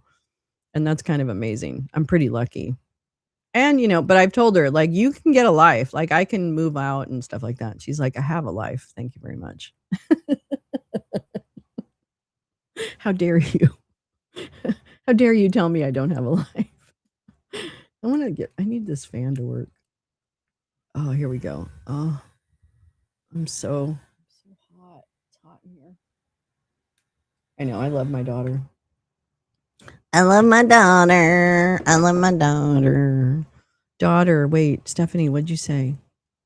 For 3 years. What's 3 years? Now for some. Okay, wait. Okay, we'll find out. Okay, how a counterintelligence inquiry into dumps Russia was derailed. Documents released by the White House shed new light on the demise of an often overlooked 2017 FBI investigation. Ooh, what is that? He looks yellow. They call me Mellow Yellow. Quite right. All right. For the last year, this is from August 10th. The last year, the Dump administration efforts to seek retribution against intelligence officials and FBI agents who investigated Russia's 2016 election meddling have been spearheaded by federal prosecutors in South Florida trying to build a criminal case. But in recent weeks, the White House has added a dimension to the push to rewrite the history of the Russia investigation, releasing a trove of previously classified FBI memos that says it back up President Dump's claims that a so-called deep state was out to get him. And now he is the deep state. Oops. There you go. There is, see, this is my point. I read some of the documents in the released whatevers. This is John Solomon trying to make something out of nothing. Okay. This is John Solomon, who probably has also committed some crimes, probably has also been shown classified documents. I wouldn't be shocked if John Solomon saw classified documents that he shouldn't have seen. I'm sorry, my hair is so whatever. What? I need some. I look like I did kind of just roll out of bed, but I need some structure to my hair or something. All right. Anyway, sorry. There is little new of substance in the documents. Exactly. Have you read the Mueller report? And nothing that fundamentally undercuts the FBI's rationale for pursuing the Russia investigation. That should really be the end of this story. But the material does shed new light on an often overlooked aspect of the swirl of events surrounding Mr. Dump in his first months in office in 2017, the Bureau's remarkable decision to open a separate counterintelligence investigation into the President of the United States, and how that inquiry was sidetracked before it had much of a chance to get going. God, this is like, I can't believe this country allowed all of this to happen. I still am kind of in shock that we allowed this to happen. I don't know how we would have stopped it, but I guess by voting in the other lady, who we would have had to fight on support for Israel, but we would have fought her on that. But maybe we wouldn't have had to fight on some other things. I still think we need to be more progressive. Don't get me wrong. But I would rather not fight every front at once. I'd rather pick a couple.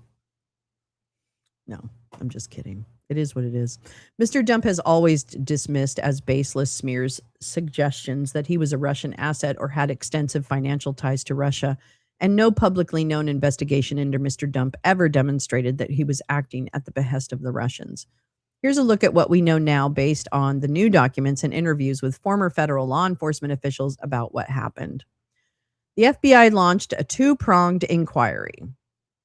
Although the scrutiny of Mr. Dump at the time became known as the Russia investigation, there were actually several distinct inquiries.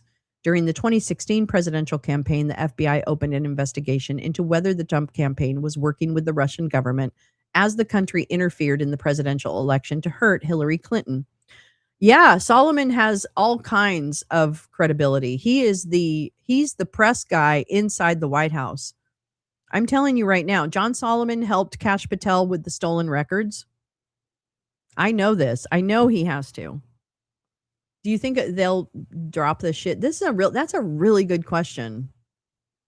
I think they drop it and move on to other things, Teresa, because he's the one that can keep this alive. They can't really keep it alive. They can't really keep it alive. He claimed Ukraine. No, John Solomon's a hack. Don't get me wrong, Max. He is an absolute waste of energy and a hack. And who was the like press person for the Nazis? I can't remember who the press person was, but he's basically that person. He's horrible. John Solomon is not a journalist. He's a hack, but he's also at the center of a lot of these controversies because I think he helped Kash Patel steal documents. That's what I think. Yeah. That's what I think. During the 2016 presidential campaign, the FBI opened an investigation into whether the dump campaign was working with the Russian government as the country interfered in the presidential election to hurt Hillary Clinton. And also during the Republican National Convention, Paul Manafort, who was at the time his campaign manager, got the Republican Party to remove the language in their platform that would assist Ukraine militarily. And they softened that language to say, provide assistance. So that happened. That investigation, known as Crossfire Hurricane, was not looking directly at Mr. Dump's personal contact or his ties to Russia. It was more about the way that the Russians were trying to undermine Hillary Clinton, which was proven. And remember when Solomon was fired from the Hill, which is amazing because the Hill is just as hacky. Disinformation, okay? Disinformation is such a fucking plague in this country. And if we don't do something about it, this is just going to continue and more people will die. But in May 2017, a week after Mr. Dump fired James Comey, the FBI director, senior officials, and counterintelligence agents at the Bureau decided to move forward with a two-pronged inquiry. It was oddly named Oxford, misspelled. I don't get that. Did they do that on purpose, do you think? Or does somebody actually not know how to spell Oxford? One of the investigations was to be criminal. It was to examine whether Mr. Dump, in firing Mr. Comey, broke the law by obstructing justice and interfering with the FBI's investigation into Russia's election meddling. It was also to assess whether the Dump campaign conspired with the Russians. Well, that's the heart of it, isn't it? The second was to be a counterintelligence investigation into Mr. Trump's ties to Russia. Counterintelligence investigations are different from criminal inquiries. Instead of focusing exclusively on whether the law was broken, counterintelligence investigations look at whether a foreign adversary is undermining the United States. Counterintelligence investigations are classified, take place in a secret, and unfold over many years, sometimes more than a decade. Civil liberties watchdogs are critical of them because they often surface embarrassing but not criminal behavior by Americans.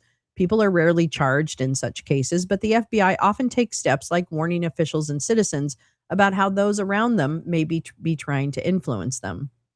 Referring to the counterintelligence inquiry, one of the declassified memos made public by the White House this week said, the goal of the investigation is to determine if President Dump is or was directed by, controlled by, and or coordinated activities with the Russian Federation in a manner constituting a threat to the national security of the United States and or a violation of federal criminal statutes. Ooh, boy! Ouchie magouchie. The Comey firing helped prompt the inquiry. God, he's such a prick. Can't wait to see his dead body lying in state. Sorry. According to the memos released by the White House, the FBI has concluded that the Russian government interfered in the 2016 election to help Mr. Trump, releasing all of the DNC emails, but not the RNC emails that they got. Interesting. The Bureau and stupid John Podesta. God, I hate John Podesta. I've always hated John Podesta. There's another one that can just go away and say nothing. Okay. Just shut up about everything. The Bureau had learned that the Russians had offered to help the campaign, and the FBI knew that the Dump campaign had pushed the Republican Party to embrace a far more Russian favorable position on Ukraine. Hello. Just said it as part of its 2016 platform because of Paul Manafort. The FBI also knew that Mr. Dump, before firing Mr. Comey, had been pressuring him to end the investigation into ties between campaign and Russia. Here we go. Oh, whoa.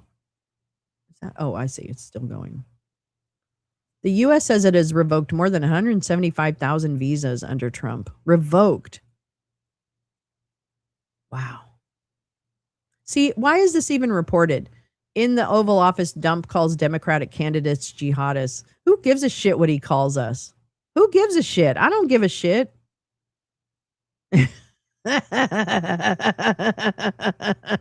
I can't wait till the MAGAs knock the casket over and he splashes into filth hitting the ground.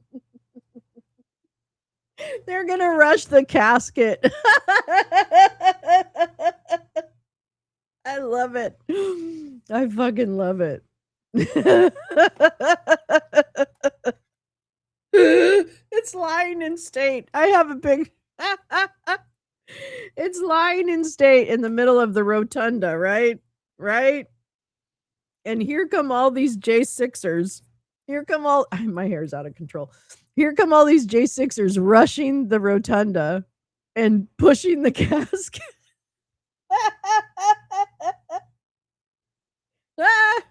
Somebody needs to draw that. I don't know how to draw. All right. And the FBI was concerned about Mr. Dump's personal and business history, the memos show. Open source information indicates that President Dump has had a long-standing business and real estate ties to Russia and the former Soviet states stemming from the 1980s. Yeah, ask my fake boyfriend, Craig Unger. Okay? I have a huge crush on Craig Unger, the author, who has written extensively about Trump's Russian connections from the 80s, from New York, from his hotels, from the furniture purchases, all of the things that got him tied into the Russian network and through his New York businesses. So that's, I can't stop laughing in my head about that. Open source information indicates that President Dump has had a long-standing business and real estate ties to Russia and the former Soviet states, or the FBI said in the memo opening the investigation. In 2008, President Dump's son claimed that Russians made up a disproportionate cross-section of many of President Trump's assets. He did say that. Open source information also indicates that President Dump has had business ties in the United States with Russia with named Russian oligarchs. Also true. Whether that public information justified opening a counterintelligence investigation is at the heart of the long-running dispute between Mr. Dump's allies and FBI officials who made the decision.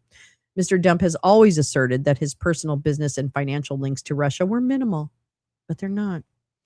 But FBI agents wanted to conduct a wide-ranging investigation into whether Mr. Dump, in firing Mr. Comey, was trying to stop the Russia investigation and shield any ties he might have had to that country.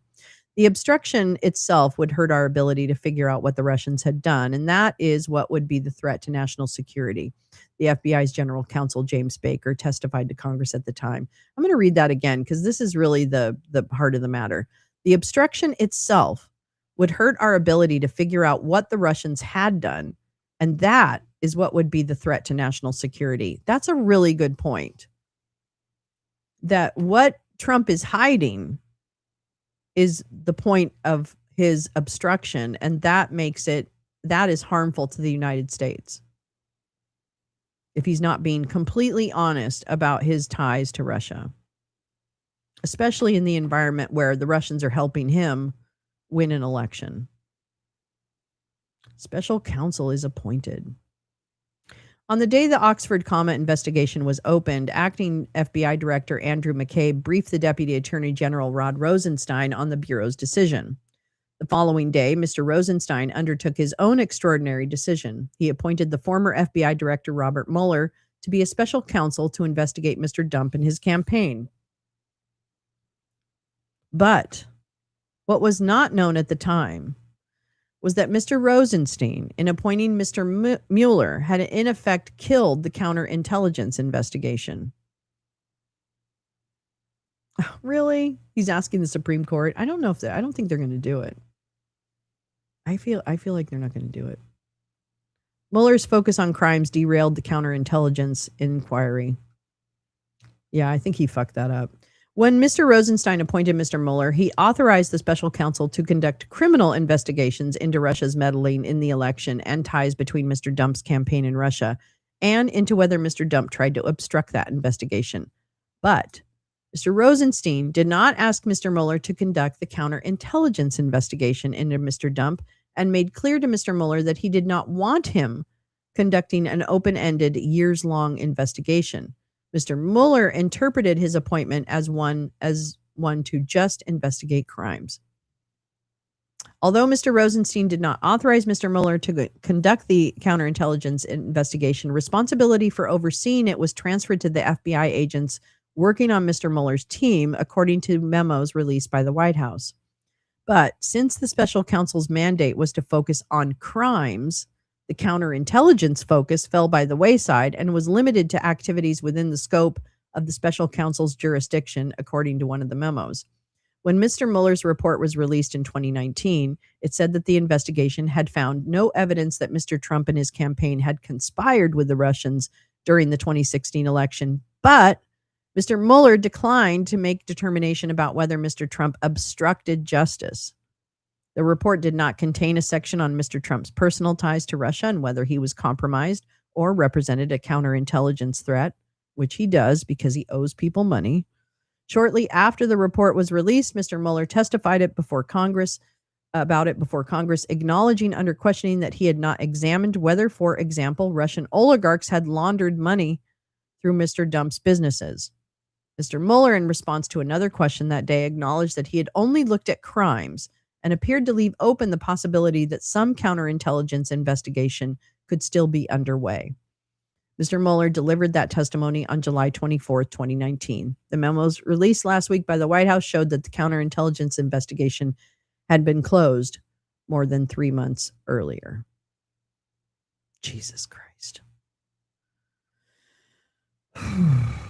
That's really too much. That's too much. Sweet Jesus. Oh, I kind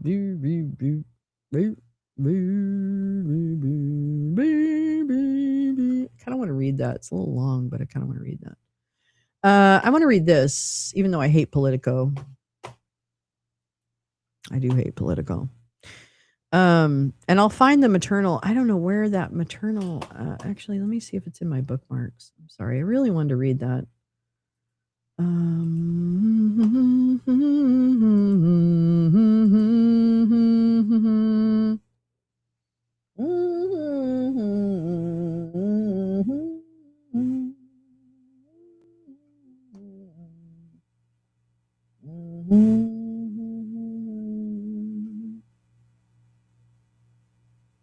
Oh my God, I have a bunch of stuff.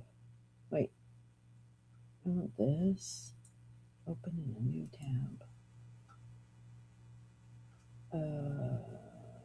I want open a new tab. Open a new tab. Open a new tab. Open a new tab. I can't find it. Okay, I'll find it. I'll find it. All right. This one is from Teresa. Beautiful Teresa. And it's a sandwich. No. This is she just reminded me that Zach Witkoff, where are outlays? Are they investigating anything related to this? I feel like something good could come out of it. Yes, I agree. I think it's worthy.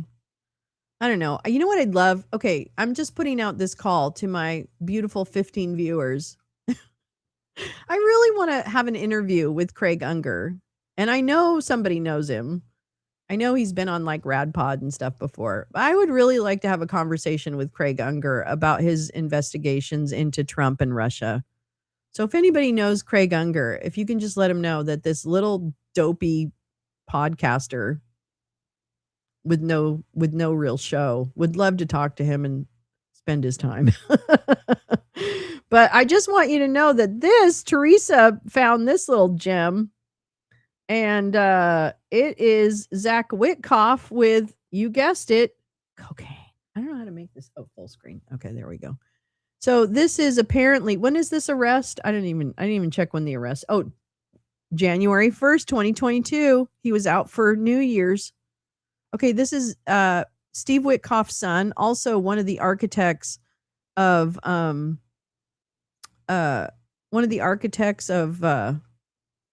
all the business deals that are going on, all the ways that the country's being raped. Zach Witkoff is part of that. And so I'm guessing it was his cocaine in the White House, actually. Here we go. This is Zach Witkoff being arrested in 2022 for cocaine. Relax. Listen, I'm going to talk to you right now, okay? I'm going to detain you, and then we're going to talk to you. You understand? I swear to God. Yo, you understand? Yes. I'm talking to you. I'm going to talk to you right now. Yes. I need you to relax, okay? Yes. All right, you're going to get up, and you're going to walk with me, and then we're going to talk. You understand that? Yes. All right, stop talking right now. Yes, but I swear I didn't do it. Get up, slow down. Shoe right here. Officer, I promise you I did not do it. Get that shoe? Get that guy? We'll talk to you now. Officer, my shoe is gone. They assaulted me. Listen, you're resisting. Chill. I'm not resisting. Okay, listen to me. When you're tensed up, and you're not letting us do what we need to do, you need to relax. I totally understand. Just chill out. I'm sorry, but I literally did nothing other than Relax. You know who I am. I'm friends with Mark Roberts. I swear to God. Nobody cares. Nobody cares. I did nothing. You understand that, right? Nobody I cares. get it, but I did nothing. Stop dropping names. You are a nobody. I did Okay? nothing, though. Yeah, but you know that, right? Just accept that. I accept it. but Okay, that's number did- one. We're getting somewhere now. I did it. When we asked you to leave, what did you do? I honestly, You went under the ropes. I'm sorry. That's I why was you're trying here. to walk out. No, I'm you sorry. didn't. You tried to walk in, and you did. So that's why we grabbed you. I'm sorry. I was trying And then to when walk he out. sucker punches me, I- and you tried to fight me. I That's did why not you're in try to fight handcuffs. you. Stop talking. I did not. Stop Listen, talking. just listen. Just listen. That's why you're out here. And you say you got assaulted, so maybe I'm gonna press charges so you go to jail now. Okay, I'm Okay? sorry. You mind if I search your pockets? Huh? Search my pockets? Yeah. Yes. No, you mind if I Nobody search your cares. pockets? Nobody cares. What, a gun? I don't Drop all the names you want. Nobody cares. do anything. It's right here. Ooh, Oh, you just got drugs. What's this? cocaine. What is Mine, bro. You know it's not even mine. Cocaine. It came from your pocket, so. Oopsie poopsie. Oopsie poopsie. Ha ha. Anyway, so thank you, Teresa, for finding that. I can't even believe that. Oh, I hate these kids so much. All right, let's see. I got other things here. This is from beautiful Oren, who's probably not quite awake yet. But hopefully she will come on. Putin, this is a Moscow Times. Putin signs law targeting exiled Russians convicted in absentia. There he is. There's Vlad, the Impaler. No, he's not. He's not an Impaler. Vlad the Impaler was another czar of Russia. This one's not. Maybe. I don't know. President Vladimir Putin has signed a law imposing sweeping financial, property, and consular restrictions on Russians living abroad who have been convicted in absentia, including under legislation to prosecute Kremlin critics. The measure was one of several laws signed by Putin on Tuesday that expand state oversight of Russian citizens in the economy. Oh, goody! Separate legislation establishes a tightly controlled cryptocurrency market and gives government agencies access to confidential data across the food supply chain. Why would they need that? The new restrictions will apply to Russians convicted of any criminal offense, as well as selected administrative offenses, including violations of Russia's foreign agent rules, participation in undesirable organizations. Does this all sound familiar? Discrediting the military, calling for sanctions, or challenging Russia's territorial integrity. Boy, that all sounds a lot like it could be coming out of Orange Man's mouth. Many of those provisions have been widely used against anti-war activists, independent journalists, and political opponents who left Russia following the full-scale invasion of Ukraine. And the other, do you remember the protesters in Moscow and other parts of Russia that would come out with blank signs and still get arrested? They would come out into the street and with just signs that were blank and be arrested. That was a really powerful moment, I thought. Actually, for me, I don't know. Maybe other people didn't think that. The Justice Ministry will maintain an official register of people deemed to be evading punishment while abroad, while the Prosecutor General and their deputy will have authority to add individuals to the list. Information from the register will be shared with agencies, including the Interior Ministry, Federal Security Service, the Federal Penitentiary Service, federal bailiffs, federal tax, property registry, and central bank. Those listed will be barred from using remote banking services or accessing state and municipal services online. Their money and assets are frozen, and transactions involving their property will be blocked. Russian embassies and consulates will also be prohibited from issuing them new passports. Right, Teresa? It was so powerful. Or most other official documents. The only exception specified in the law is a certificate confirming that the person is alive. Listed individuals will also be barred from registering as entrepreneurs or self-employed workers, receiving state payments, taking out loans. Legal experts from the rights group Pervio previously said the scope of the restrictions resembled the effective deprivation of citizenship. The state, he's basically gonna put people in an island in exile. The state retains jurisdiction and control over the person and continues to demand that they serve their sentence, but does not provide a substantial share of the rights normally associated with citizenship. Very interesting. Legalizing cryptocurrency trading under strict central bank. Well, you know what? They probably have more oversight for their crypto than we do. Sorry, just kidding. This one I thought was interesting. This is also an Oren share, I think. Yes, this is also shared by Oren, and I just thought this seemed really interesting. Do you know who I am? This is a blog from a legal guy about food. I guess it's I don't know. Are there food lawyers? I guess there are food lawyers. Bill's a food lawyer. Oh, personal injury and products liability attorney. Okay. So I just thought this sounded interesting. I have no idea if it's really any interesting, but weekend wrap up. 2 people died. The federal count tripled without anyone getting sick. Anyone new getting sick. And one summer passed with 30 years of cyclospora history. So the poop disease. Let's see. Last Saturday, we'll read it and then we'll see. Last Saturday, this column was called The Week Cyclospora Stopped Being a Health Story and Became an Accounting One. This week, the accounting stopped being the argument. On Monday, it was announced that 2 people died in Michigan. On Tuesday, a newspaper announced a federal expansion of the government had not. What? On Wednesday, the government's own count went from 1947 people in 9 states to 6,358 in 15, and not one of those additional 4,411 Americans got sick that day. What changed was a definition. Get all your food locally as possible. I know. And wash your veggies. 2 people died, and the state said no additional information would be provided. Michigan announced on Monday that both individuals had significant underlying health conditions that may have been impacted by cyclosporiasis and dehydration, and that both fell ill before the July 17th recall, and that nothing further would be released. These are the first deaths anywhere in this outbreak. Many have been impacted by its I don't even know. Is he not fucking writing English? I'm sorry. May have been impacted by is contributory language. Oh, I see. You need to put quotes on that. Not finding on a cause of death, and I will not stretch it into one. But I wrote on Monday, and I'll say it again. Who the hell cares that they had significant underlying health conditions? Most people who die in a foodborne outbreak do. It kills the very young, the very old, and the immune compromised. That is who it has always killed. And the phrase does not make either loss smaller. I've represented families of people who died after eating a salad, and their losses were every bit as significant as anyone else's. Nor has anyone described how a cyclospora death gets counted in the first place. The Washington Post announced the expansion 2 days before the government did. Let's see. Lena Sun and Rachel Rubin reported Tuesday afternoon that CDC was expanding this outbreak from 9 states to 15, attributed to 3 individuals familiar with the investigation. And by 4:13 p.m. Eastern, they had named all 6 additions: Arkansas, Iowa, Missouri, Nebraska, New Hampshire, and North Carolina. Every federal page still said that 9 that afternoon. Sun and Rubin have been right every time. This is about what has happened to the announcement channel for a federal outbreak investigation, and it was the second time in 12 days. Then the federal count tripled, and nobody new got sick. On Wednesday, the FDA both posted it. 6,358 illnesses, 15 states, 278 hospitalizations, 2 deaths.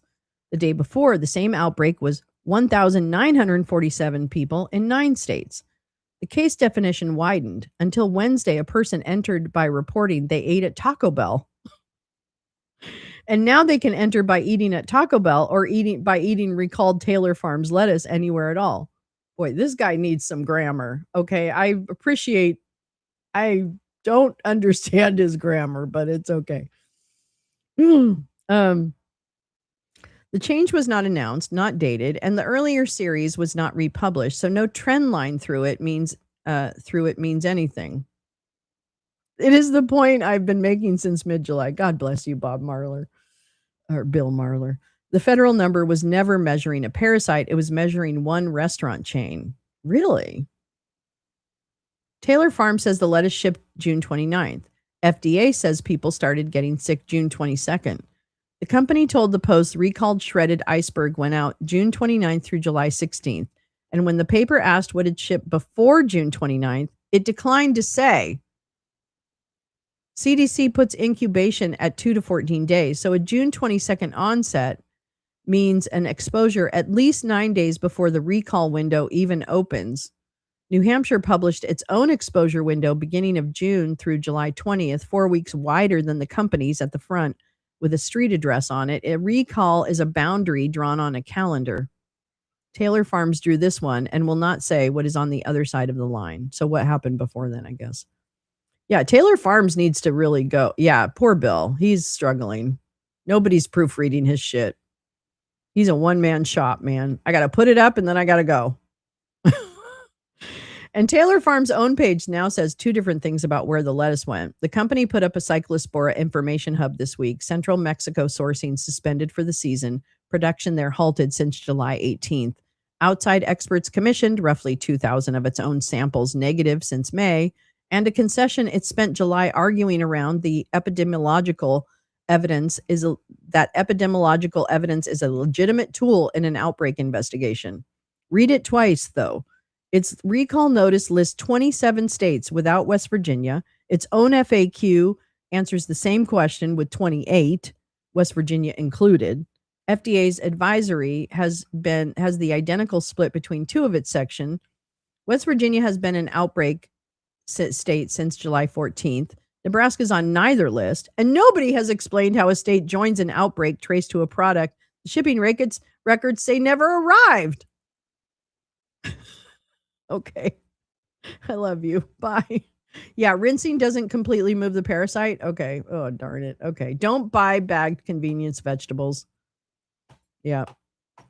Yeah. Taylor Farms sucks too. They put too much in their salad mixes.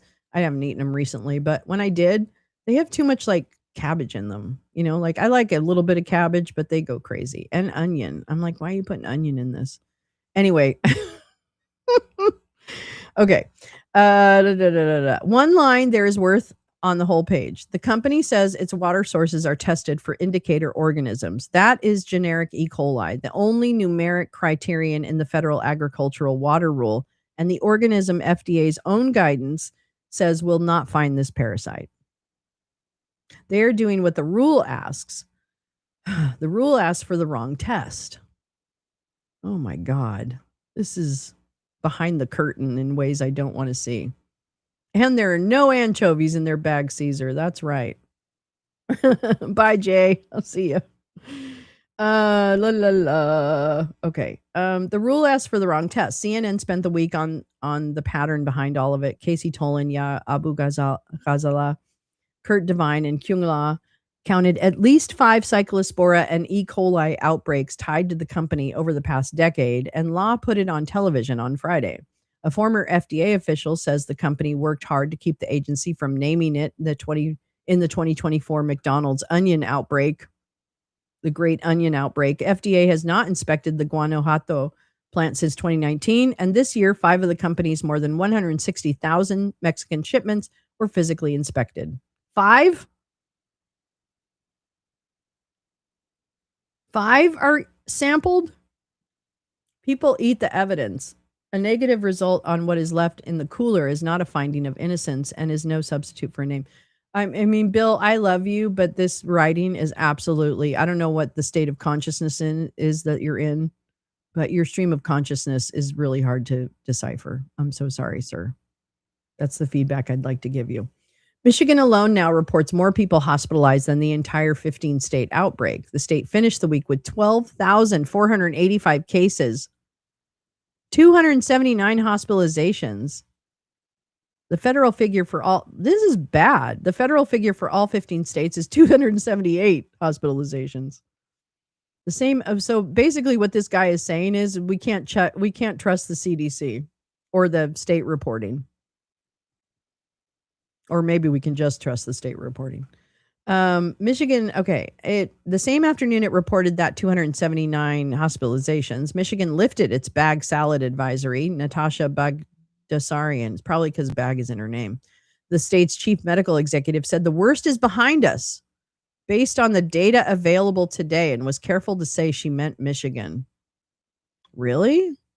The state is also going from daily to weekly reporting, so the number that has driven this count all summer will now arrive once a week. Ohio has reported 64 times what it reported in all of last year. The state dashboard passed 4,900 cases, with 3,399 confirmed between July 4th and August 4th in a month.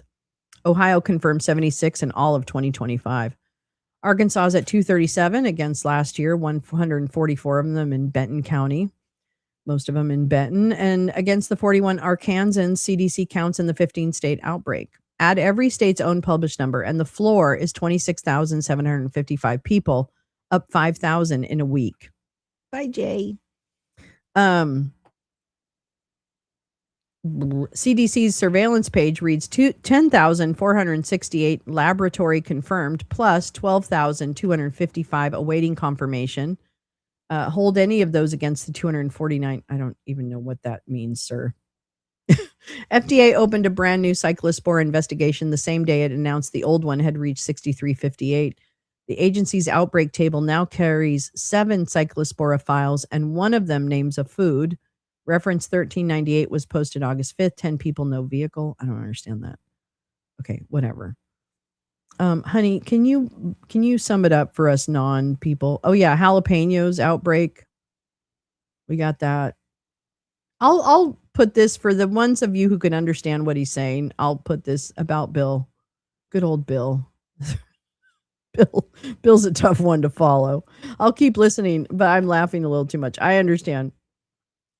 Yeah. Oh yeah, totally. All right. Well, I tried, Bill. I really, really fucking tried. I really fucking tried. Oh my God. Where's my Canadian Greenland story? I think. Where's that? Oh, here it is. Okay. I've got a couple of Guardian stories. For you. Let's see. Where am I? Oh no, I want to do this. Okay. No, maybe later. Jeez, Guardian. All right. This one came to me from Teresa? No, Jane. Jane shared this. Greenland issues strong warning. Yeah, so have a great one anyway. Greenland issues strong warning as dump-linked oil firm prepares to drill. Island's government says no approval given after Greenland Energy brings kit ashore for exploratory drilling. This is a story from, where's this story from? It's from The Guardian, but what date is it? Oh, the 8th. Look, oh my God, it's so pretty.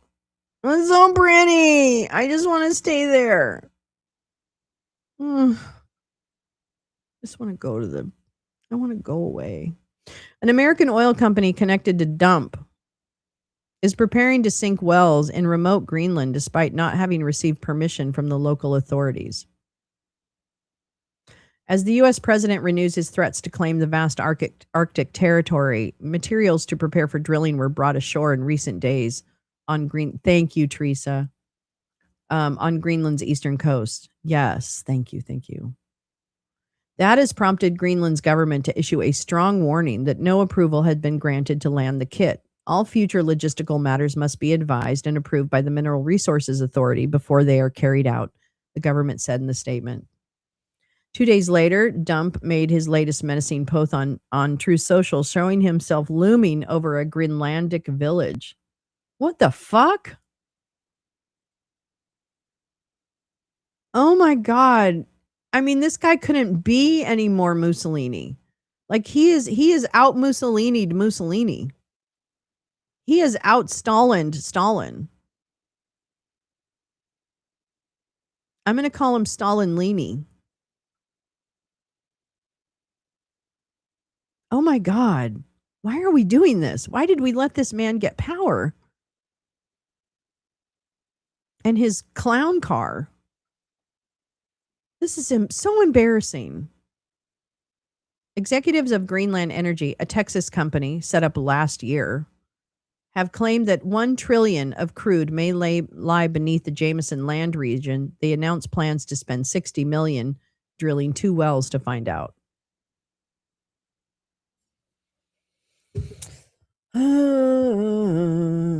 Although Greenland had stopped issuing new oil licenses in 2021 on environmental grounds, a UK company called 80 Mile had secured exploration rights in Jameson land. Greenland Energy's corporate filing said it will take a majority stake in the project in exchange for funding the exploration, though it still needs government permission to proceed. Yes, micro weenie. Greenland Energy has retained Phil McGraw, better known as Dr. Phil. And you know what the thing about these TV people are, like Dr. Oz? Dr. Oz is actually creating damage. Like they're actually damaging whatever they're in charge of. And Phil McGraw is a loser. Like he's I don't know. A prominent right-wing chat show host who served on Dump's Religious Freedom Commission to make a documentary series that will capture the mission of these modern-day wildcatters. And did you see the show that fucking RFK has a cooking show? Why are we spending money, taxpayer money, on a cooking show for RFK Jr.? Can you explain that to me? Why? Greenland's from Austin? I know he got installed, but I don't know. It also is appointed as a director, U.S. Navy veteran who is working on the Golden Pistome, the missile defense plan for which Trump says controlling Greenland is vital. Larry Sweats, Greenland Energy's chair and a big shareholder, appears to enjoy access to Dump Circle. He said the oil project is not related to American annexation. Fuck you, you idiot. We're not as stupid as you. Did you guys, Dr. Phil's dining room with all the guns on the wall? I haven't seen that. He's a wackadoodle, and he's, I don't know, desperate. I think he's desperate. And I think he's on drugs too. That's my thought, allegedly. After a company representative falsely claimed at a Jameson Land community meeting in June that it had permission to land drilling equipment, Sweat said, "Our enthusiasm for the project led us to communicate in a way that created confusion." But the next month, local people in the sparsely populated region noticed a tug pulling a barge shorewards and unloading a dozen containers. The goal was to get the equipment onshore at the Nunap Kika Jameson land in connection with planned oil exploration drilling, the Greenland government statement said. Thank you, Max. The Danish investigative outlet Danwatch quoted the head of the shipping company as confirming the delivery was for Greenland Energy. Greenland Energy has declined to respond to questions from The Guardian. The letter it sent to shareholders on Thursday said recent high-level meetings between project leadership and Greenlandic regulatory and oversight authorities have been constructive, and we continue to be encouraged by the progress being made toward the remaining approvals required for drilling. It said that after those discussions, just 1 well would be drilled to begin with. As a semi-autonomous territory of Denmark, decisions about Greenland's natural resources rest with its local elected leaders who now face a delicate decision. They could grant permission for oil drilling, even though planned wells appear to fall within a conservation area protected by the Ramsar Convention on Wetlands, or they could refuse, some worry, give Trump a pretext to advance his imperialist agenda. Stand up to him. Call his fucking bluff. Call his fucking bluff. The Greenland government statement said, he doesn't have enough people to go up and assault Greenland. They're all trying to kill Iranians. This man can't handle 1 front. He's not going to be able to handle 2. The Greenland government statement said it would not be proportionate to demand the equipment be removed. An application for permission remained under processing. Stand up to these guys. What is wrong with these people? What is wrong with these people? A Greenland energy representative said it has said a vessel carrying its 300 shipping containers of drilling equipment is set to sail from Canada on the 12th of September. Sinking the wells would begin in October. Jeff Landry, the hard-right Louisiana governor serving as Trump's Greenland envoy, has said the Greenland could be pumping oil next year. This is bad, y'all. This is bad. B-A-D bad. This story is this the same? Oh my God. Did I do the same story? I did, didn't I? Oh my God. I picked up one from Jane and one from Teresa. I sure did. I picked up the same story. Oh my God. All right. I think I'm good. Trying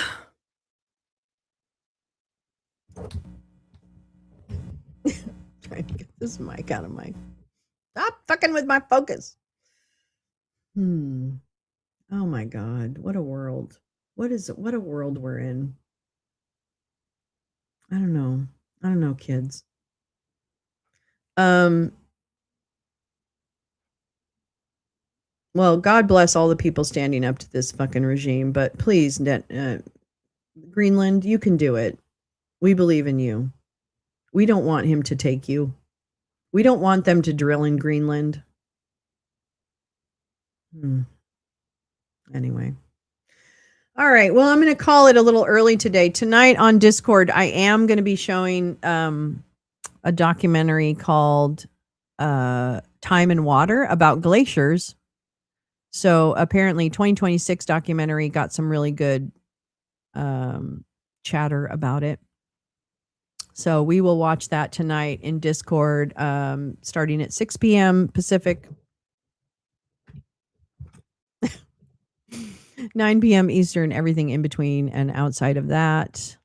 I'm going to go sit in the sun and smoke some weed in order to get the bake portion in of this morning.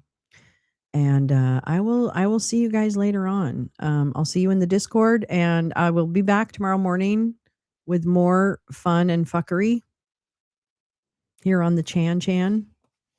But please don't let the turkeys get you down. It's just we can't give up.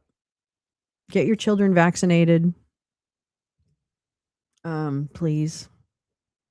For everybody's sake. And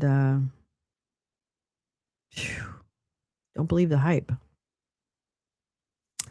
All right. That's it for me. I will see you guys later. I love you so much. Thank you so much for coming. I really appreciate it. Thanks for sharing the show and everything that you do. And I will definitely see you on the flip side.